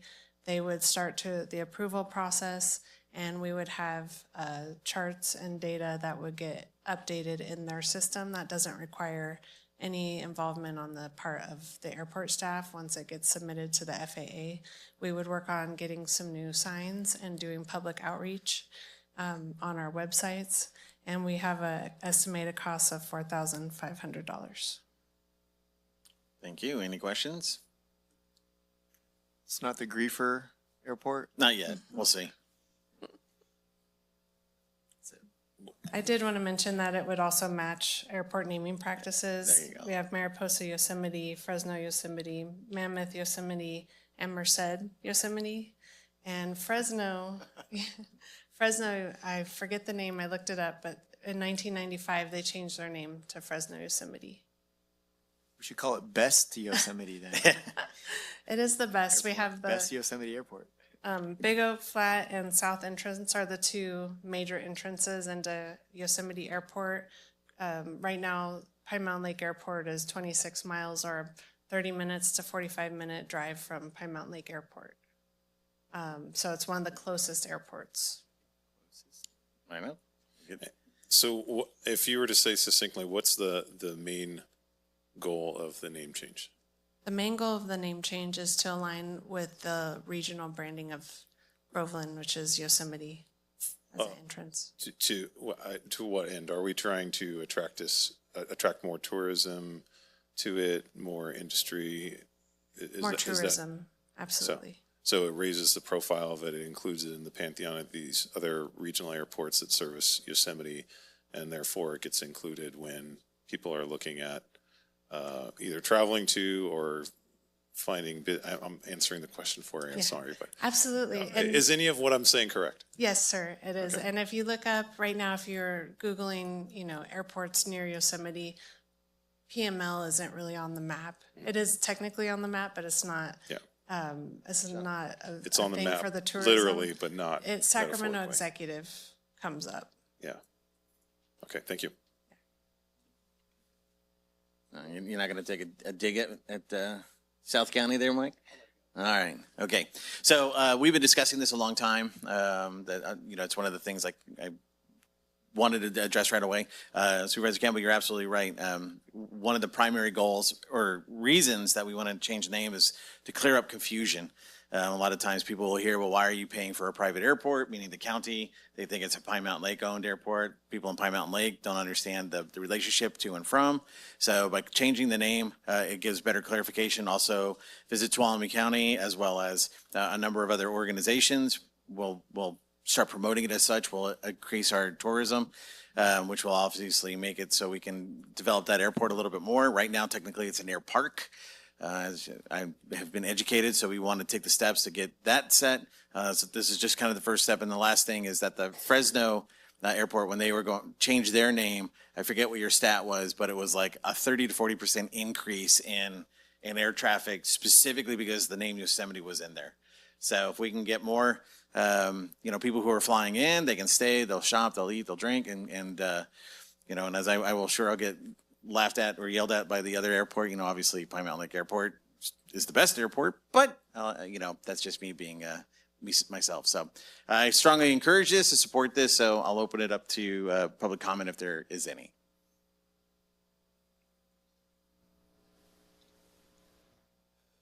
Well, thank you for your comments, but I hope they're not drinking and driving. I'm in support of this because I talked to Tanya and she said that the FAA will be paying for all the sign changes and not us. Okay. Did you wish to address that? Hi, Carol. I'd like to clarify that. We will pay for some of the sign changes. Up to $4,500 is the estimate, and we can absorb that in our budget. But when you were asking about the charts and the various chart supplements that are posted, the FAA takes care of all that, and there are a lot out there. So that goes through a cycle in the system and gets taken care of. And I'm sure there's a couple ears listening to this now up in Pine Mountain, so they know that I'll come before their board and ask them for a contribution as well. So with that being said, any further comments? Seeing none, bring it back to the board for a vote. I'll make a motion, we approve item 13, changing the name to the Groveland Yosemite Airport E45. Second. All right. All in favor, say aye. Aye. Aye. Opposed? Abstained. 4-0. All right. Item 14. Item 14, consideration of authorizing airport staff to submit a request to the Federal Aviation Administration, FAA, requesting a change to the Common Traffic Advisory Frequency / Universal Communications, CTAF/UNICOM for Pine Mountain Lake Airport. Hi, everyone. Tanya again with Tuolumne County Airports. So we have a common traffic advisory frequency that also serves as universal communications out at Pine Mountain Lake Airport. It's 1229er.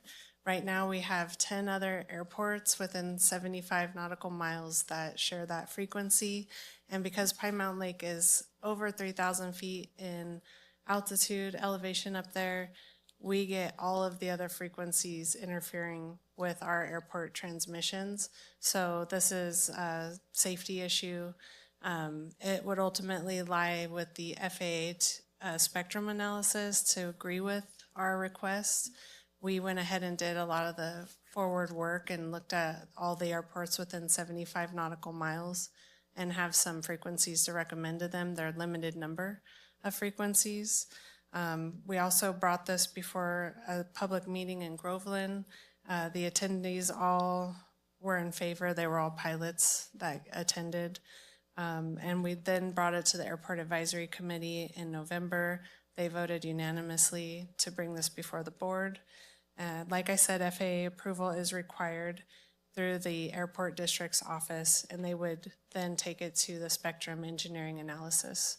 It would be a good time while we're already working with the FAA with Pine Mountain Lake Airport's name change to include this in the items as well. The financial impact will be approximately $2,000. We'll need to spend some staff time to go and figure out how to get their non-FAA approved, say, weather system to alert pilots on the frequency, the old frequency when they tap in, that they would need to switch over to a new frequency. Okay. Comments, questions from the board? I understood some of that. Yeah. Well, yeah, sit on the committee and listen to them talk about that. And Not being a radio person, I know some of those words. Now, Tanya said that if this didn't fly today, that she was going to take you up and do barrel rolls. So, all right. I'll do it. All right. She didn't really say that. All right. Any public comment?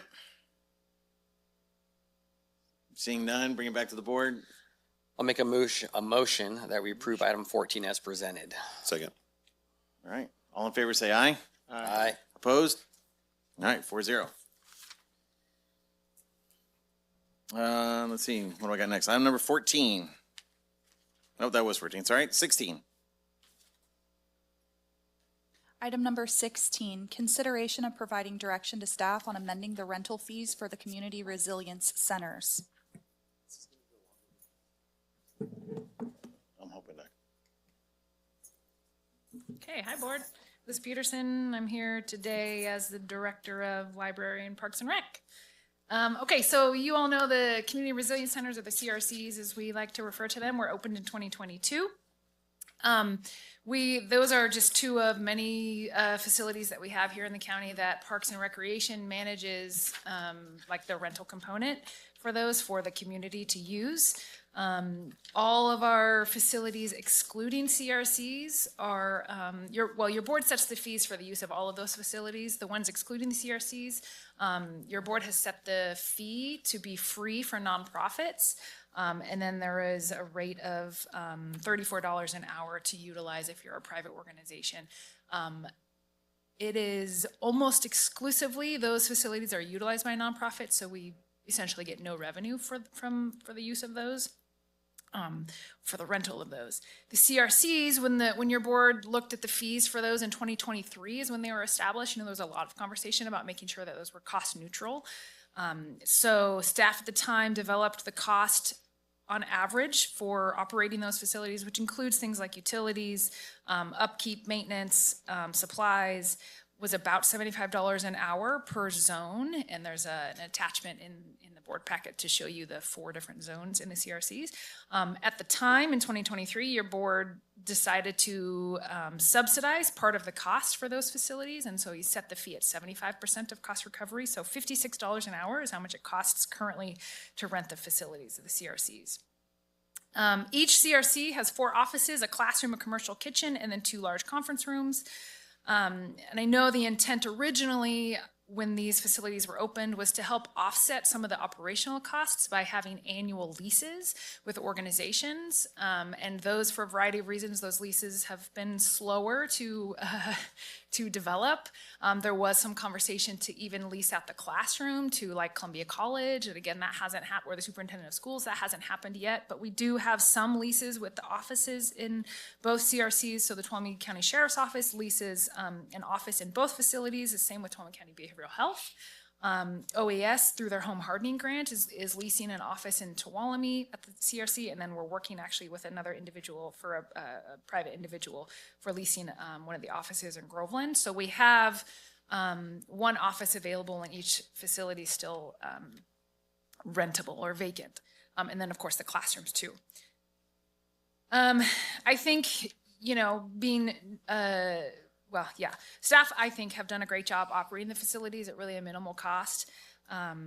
It's our staff and recreation who do a lot of the setup and takedown, and then our staff who do all of the management of the reservations. We do walkthroughs and all kinds of things, make sure that the facilities are locked and unlocked. A lot of times on the weekends when we run into issues with our access control system. Nevertheless, there are costs to operate. I included in the memo the costs for the last 3 years since they've been open for what the expenses are and then what the revenue is, and then what the estimated budget is for this current year. We're refining those revenues and expenses.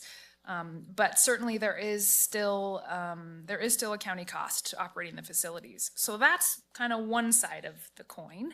The other side of the coin is that despite the fact that your board opted to subsidize part of the cost of renting the facilities, there are still plenty of folks that is still cost prohibitive. And I do want to note that most of the people who utilize the facilities these days actually don't have an issue with the cost of the facility. It's usually only those usually nonprofits that are providing like a free service to the community. And of course, they're just trying to, it's usually volunteers doing excellent work in the community. As an example, we have a group in Groveland that puts on a free Thanksgiving meal to the community. It's amazing work that they do.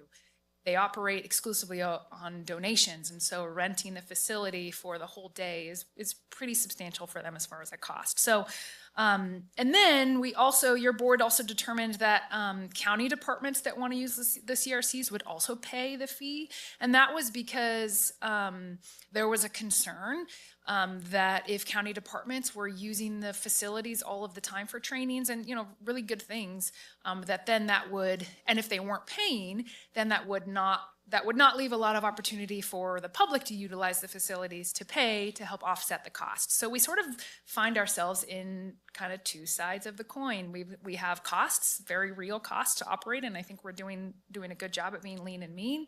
But yet we also still have people who want to utilize the facilities and can't always afford to, whether it's nonprofits providing really good service, nonprofits, but specifically those groups that provide kind of those free services, community services, as well as some county departments that maybe don't have, like general fund departments that, don't have their own funding sources. So that's kind of where we find ourselves. And so, at your board's workshop last year, there was some conversation about adjusting these rental fees. And so I'm here just looking for any direction that you might have on what you want to do for, if you want to adjust the fees for a specific, if you want to go back to maybe how the other facilities are, the other non-CRC facilities where nonprofits don't pay anything, if you want to consider anything related to county departments, or if you want to maybe have a different fee for Groveland as opposed to Tuolumne, because of course Tuolumne, just with the amount of population that lives in the this side of the river, we'll say, there's just a larger population draw, and so they're used much more. Tuolumne is used much more than Groveland is. So I'm just going to throw those considerations out there for you, and happy to answer any questions. All right, bring it to the board. Questions? Sir? Hey, thank you, Liz. And you did a good job kind of laying out the situation. And this has always kind of been the problem with the CRCs is what are they for? Are they for as a wedding, a party venue, or as a meeting place for public groups? Because there's a very big difference in what each group would be able to pay. So my question is, how much interest, I guess you can do and divide them up. How much interest in each CRC have you seen for weddings, parties, non-public interest events, would you say? Yeah, I will not make Kellen get up here and talk, but she handles all of the phone calls that come in. What I will say is we are getting more and more interest, and that is one of the areas where I think we have opportunity to increase our revenue is to advertise that we are a venue where you could hold a conference. We at one point the state's wildfire task force is coming here to Chinese camp in March, if you didn't know. And at one point they were talking to us about using the Tuolumne CRC. So there's an opportunity to utilize that for meeting spaces. Also, we do get a lot of wedding receptions. We've had funerals. We've had all kinds of those kinds of events. But I think there's a lot of opportunity to advertise the space that it's available. So it's more and more. But up until this point, it's been mostly kind of meeting space. Yeah, and that's, to me, that's the issue, and where we need to figure it out is that as a wedding venue, it's underutilized. I'm just going to say weddings, but any kind of party, birthday, it's underutilized and it's very cheap. Like if you compare the cost of renting the CRC versus the Opera Hall or any number of other private ventures, it's half what it is there. So it is a bargain for those kind of parties. But then when you talk about if the League of Women Voters wants to do an event or something, it's almost too much. It's more than you would expect a nonprofit group to be able to pay. And I think just to add to that, I think that's why we have the other facilities that we have, like the library meeting room, the Jamestown Community Hall, some of those other spaces for those kinds of groups. But yes, you're right. So would you recommend that we emphasize it as a wedding party venue more? I mean, is that what you're saying, that we should be doing that more? And then should we look at increasing the costs for those types of uses? So Supervisor, I'm going to jump in only because this has really been me driving this, and I don't want to put her on the spot. Yeah. So the issue is, your question was how much interest is there in the facilities? The real question is how much are we losing because they can't afford it? So where this came from is that in Groveland, where we only have 4,000 to 5,000 people, right? They're paying the exact same amount as Tuolumne, where you have 45,000 people. So you have a lot more opportunity for the people of Tuolumne to use that. It's 45,000 people in Tuolumne City. You mean the North County? Right, okay. Right. Okay, so so my point being is that, as she stated, we lost the community hall 3 years ago. So the nonprofits that were using that for zero haven't been able to use that. They're being forced to use the CRC, which they understand it's a great deal. You're absolutely right. I mean, it's kind of a mixed blessing, right? Once people realize, oh, look at what you got versus what you were using, right? So the issue isn't that we don't have opportunity. Just the people in the Groveland area or South County can't afford or choose not to pay, because it's how much per hour? per zone. $56. So it's, I'm gonna round up, $60 per hour. So that's time, so, and then if you use all 4 zones, it's $240 an hour. And if you have an all-day event, so that's 240 times 8, Meg. Thank you. Right? So it's just cost prohibitive for a nonprofit in Groveland to spend that amount of money, especially as she referenced the, we spend 2 entire days serving $500 to $600 meals on Thanksgiving, and all of those donations get chewed up by the amount of that we are charging that building. I thought that issue was resolved with. Nope, it's still there. Yeah, I mean, we worked, Billy Callen did a great job working with them, and they were happy and did the best. Yeah, I thought that was worked out right. No, we still had to charge them. Not fully. Yeah. There's right now in the fee ordinance, there's no ability to waive the fee. So that's really what we're looking at. Is maybe. So what do you want then? You Hold want to be able on. to So waive the fee, or- another example of that is there's a craft fair, and the craft fair, they had to pay not just the 2 days, but they had to pay the entire evening. So at 2 a.m, they had to pay per hour to keep that facility there. Okay, but what So are you suggesting? So my suggestion is that we come up with a way to offset the cost of the CRC so that nonprofits, and so we can get more usage out of that. Well, but come up with a way is well, that's the nitty gritty. So what is the way that we do that? Because we've been over this many times, and there's no way to get a moderate amount, not even full cost recovery, but even moderate amount of cost recovery without charging at least something to the nonprofits. So how about this? How about we come up with a way, we direct staff to come up with a way to make it as fair as possible. So for example, a nonprofit, a 501c3 designated nonprofit doesn't pay, if they're going to hold an event, they don't pay for the room. But if they want to hold an event and they pay for, and they want to serve food, then, they have to pay for the kitchen. Right? We come up with something. What if we did like, I don't know, I'm just thinking. Well, here's the problem is that our resolution doesn't allow the board, or doesn't allow staff to waive the fee. Right. Well, and that goes back to who decides, what is a worthwhile use of the facility. I mean, because if there are ways to get 501c3s to sponsor events that then they're, bringing in thousands of dollars in revenue. And so we really should be charging those groups. But then there are others that are really small that aren't. The food distribution is a perfect example of that. What if we did something like waive one zone or something? If we're talking about something that's small, that's of limited scope, I don't know. It still comes back to somebody has to pay for operating it. And so if we're doing that and we're making concessions, then that's shifting that burden onto all of the taxpayers of the county to pick up the slack.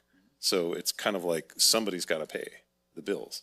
Right, but whenever you're starting a new company or a franchise, usually the established franchise will pay to help the other franchise that are struggling come up and get established, right? So leaving the fees for Tuolumne is fine. If you want more people to use the CRC in Groveland, then we need to come up with a way, because even off of the math here, 2026 budget or estimated for rent fees Groveland is $24,000 as opposed to $71,000 for Tuolumne. Same thing with the leases for Tuolumne and for Groveland. It's $17,000 in Tuolumne and it's $5,000 in Groveland. So the question is, the biggest complaint we hear, especially in Groveland, is that's my building. I can't use it. I can't even afford to get in there. Yes, we've had funerals, and yes, we've had some weddings and receptions there, and they're okay with paying that because they understand that. It's the nonprofits that want to use that facility that are priced out of being able to use that facility, because there's nothing in our ordinance that says. So what are we then directing staff to come back with another recommendation on? Which I'm all for. Believe me, we've had how many of these kind of conversations? We've never quite found a right balance with the CRCs because of the cost, and then all the people that want to use it, which is great that people want to use it, but there's got to be somebody paying the bills.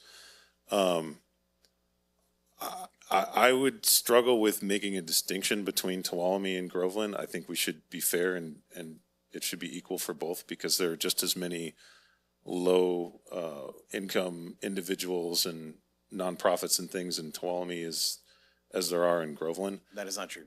Well, It's not true. You have 45,000 people living on the north side of the river that can utilize that.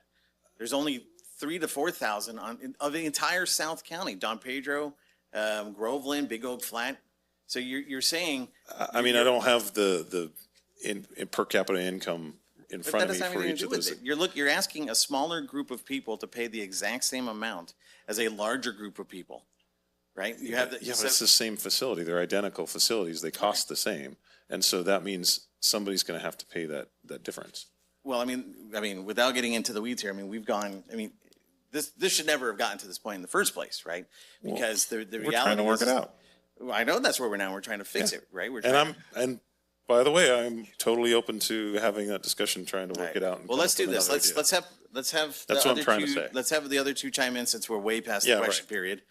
I'm pretty sure me and I don't want to weigh in on this at all, but just wanna weigh eat. just to weigh in a little bit. All right. What if it sounds like there's a few specific events up there, like the feeding for the Christmas or Thanksgiving thing.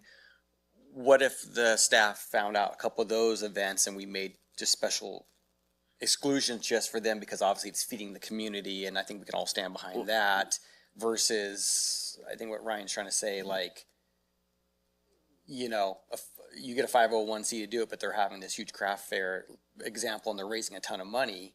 Maybe they can't afford it. So maybe that's where we draw a distinction between the two. Not extinction, that'd be bad, but. Well, I have that too. I mean, we have a 501c3 that puts on a murder mystery show, and it's all weekend. And 20% of, if not more, 30% of their proceeds that are collected goes to the county to use that facility. Now, with that being said, they know that they're getting a good deal, but they're looking for just a little assistance, right? And the other thing is, I know we're going to rebuild the community hall, right? The insurance, that's all going through to start. So like in another 18 months, that'll be built or something, a year.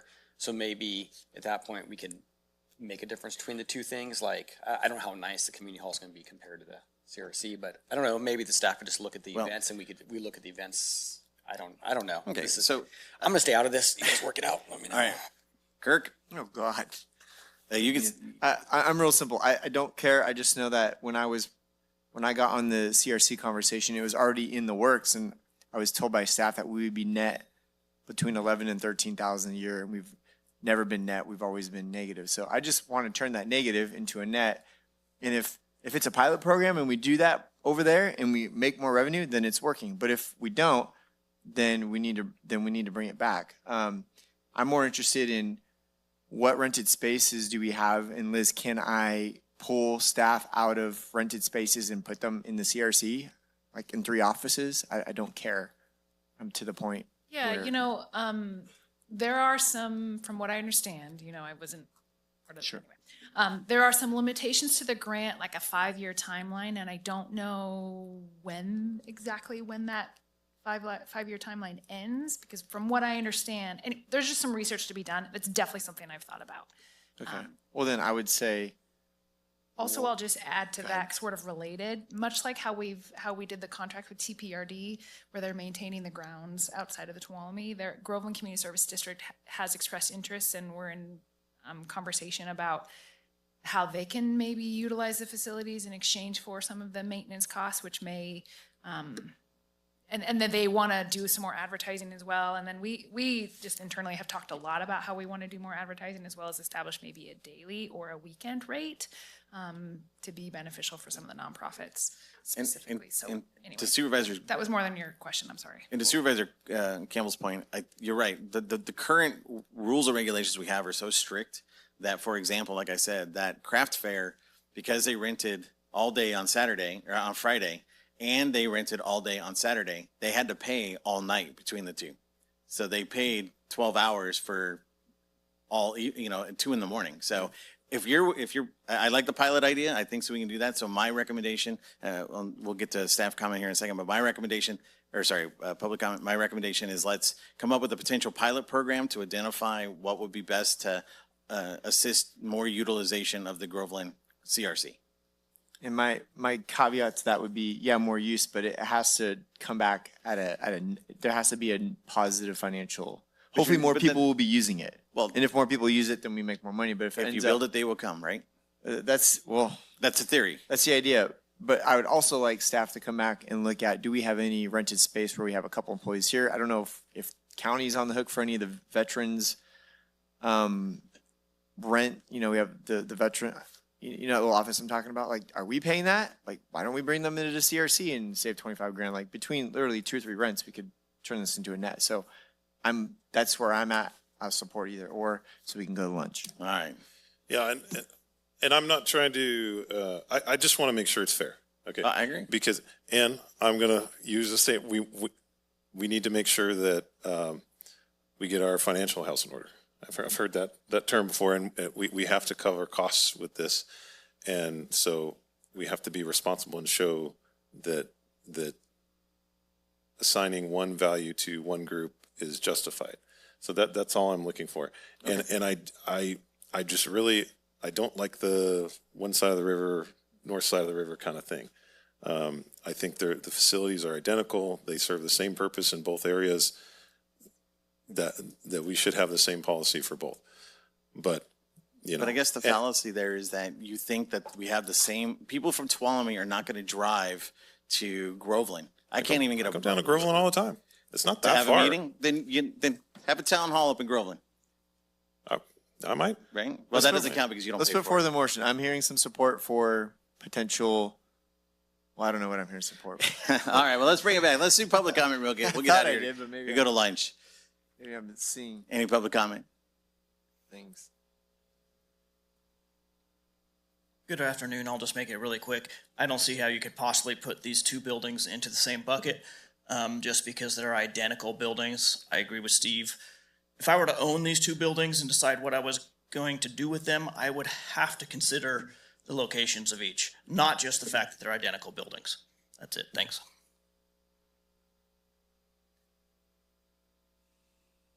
Anyone else? Okay, all right.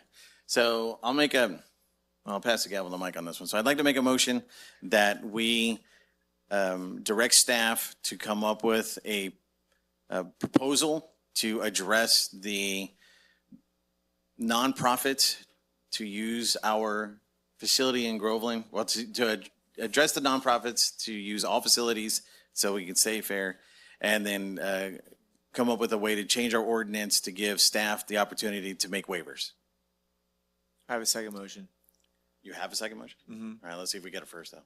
Your motion added to when that comes back, I want to know if we have some opportunity for, if we can rent some space, whether it's over there or over here, to cut our own employees out of some rented space and get them into CRC. And actually, could we even do that to the public, Roger? Or is there some restriction on that? Like, could we have, maybe a law firm wants to have an office? That's exactly what the intent was, and that the one that I was referring to in Groveland that we're working through, it's actually a therapist who's going to be renting an office Perfect. to- Open it up to all the above and get this damn yes. $55,000 covered that we've been talking about for 6 years. Thank you. All right, so there's a first and a second. Do you have direction on, or at least clarity on what we're asking? Ish? All right. And I was just going to ask for some clarity. Is this specific to all? Okay. Then I have no issue. Okay. Wait, one more thing. Can we actually charge more now that it has a regional Yosemite airport? Well, yes. I'll let that go. All right. All right. All right, with that being said, no further comment or questions. All in favor, say aye. Aye. Opposed? None. 4-0. All right. All right, our second to last on this one. Sorry. Is number 17. Consideration of approving the proposed chair's appointments to the Board of Supervisors Committee and Commissions for 2026. All right, I'll go ahead and lead on this one real quick. So there was a typo. So on the local agency information, accidentally had Mr. Campbell there. That should be Supervisor Brandon. And I think there was a question on the Tuolumne Fire Safe Council, which I don't see any changes there. You want to make, So that would be my, as presented in your packet, the only change would be the LAFCO one. All right, seeing no conversation. Well, I just was going to read, Sorry. You know, I don't have, I see that I was taken off the TCTA, Thank you.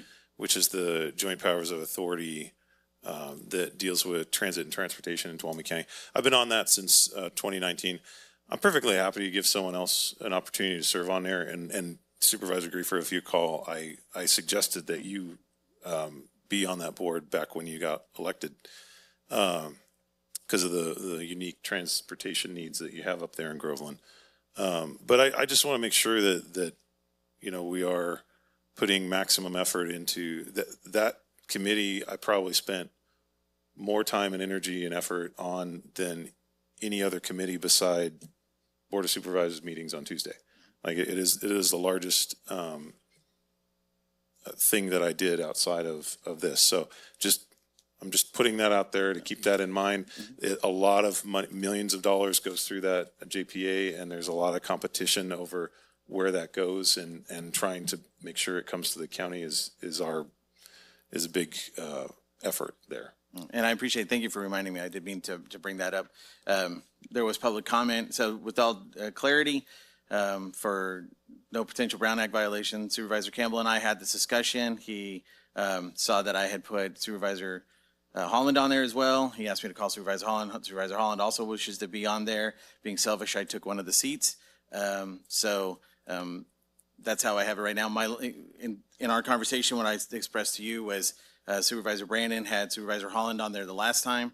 My understanding was because it was for the city. I know we had our discussion about that, so I'm not trying to be deceptive to the public or to my mates. So I will let the guys, you guys work it out.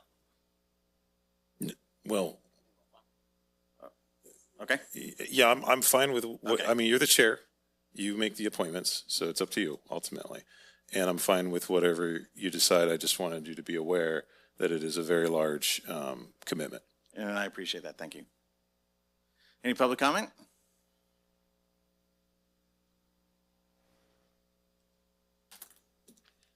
Yes, I have several changes I would like to recommend. I would like to keep Ryan Campbell on the TCTC because I've seen the result of his efforts. And when I've been at those meetings, I didn't think Mr. Holland exhibited that much interest in the committee. And I need someone on there who's really proactive.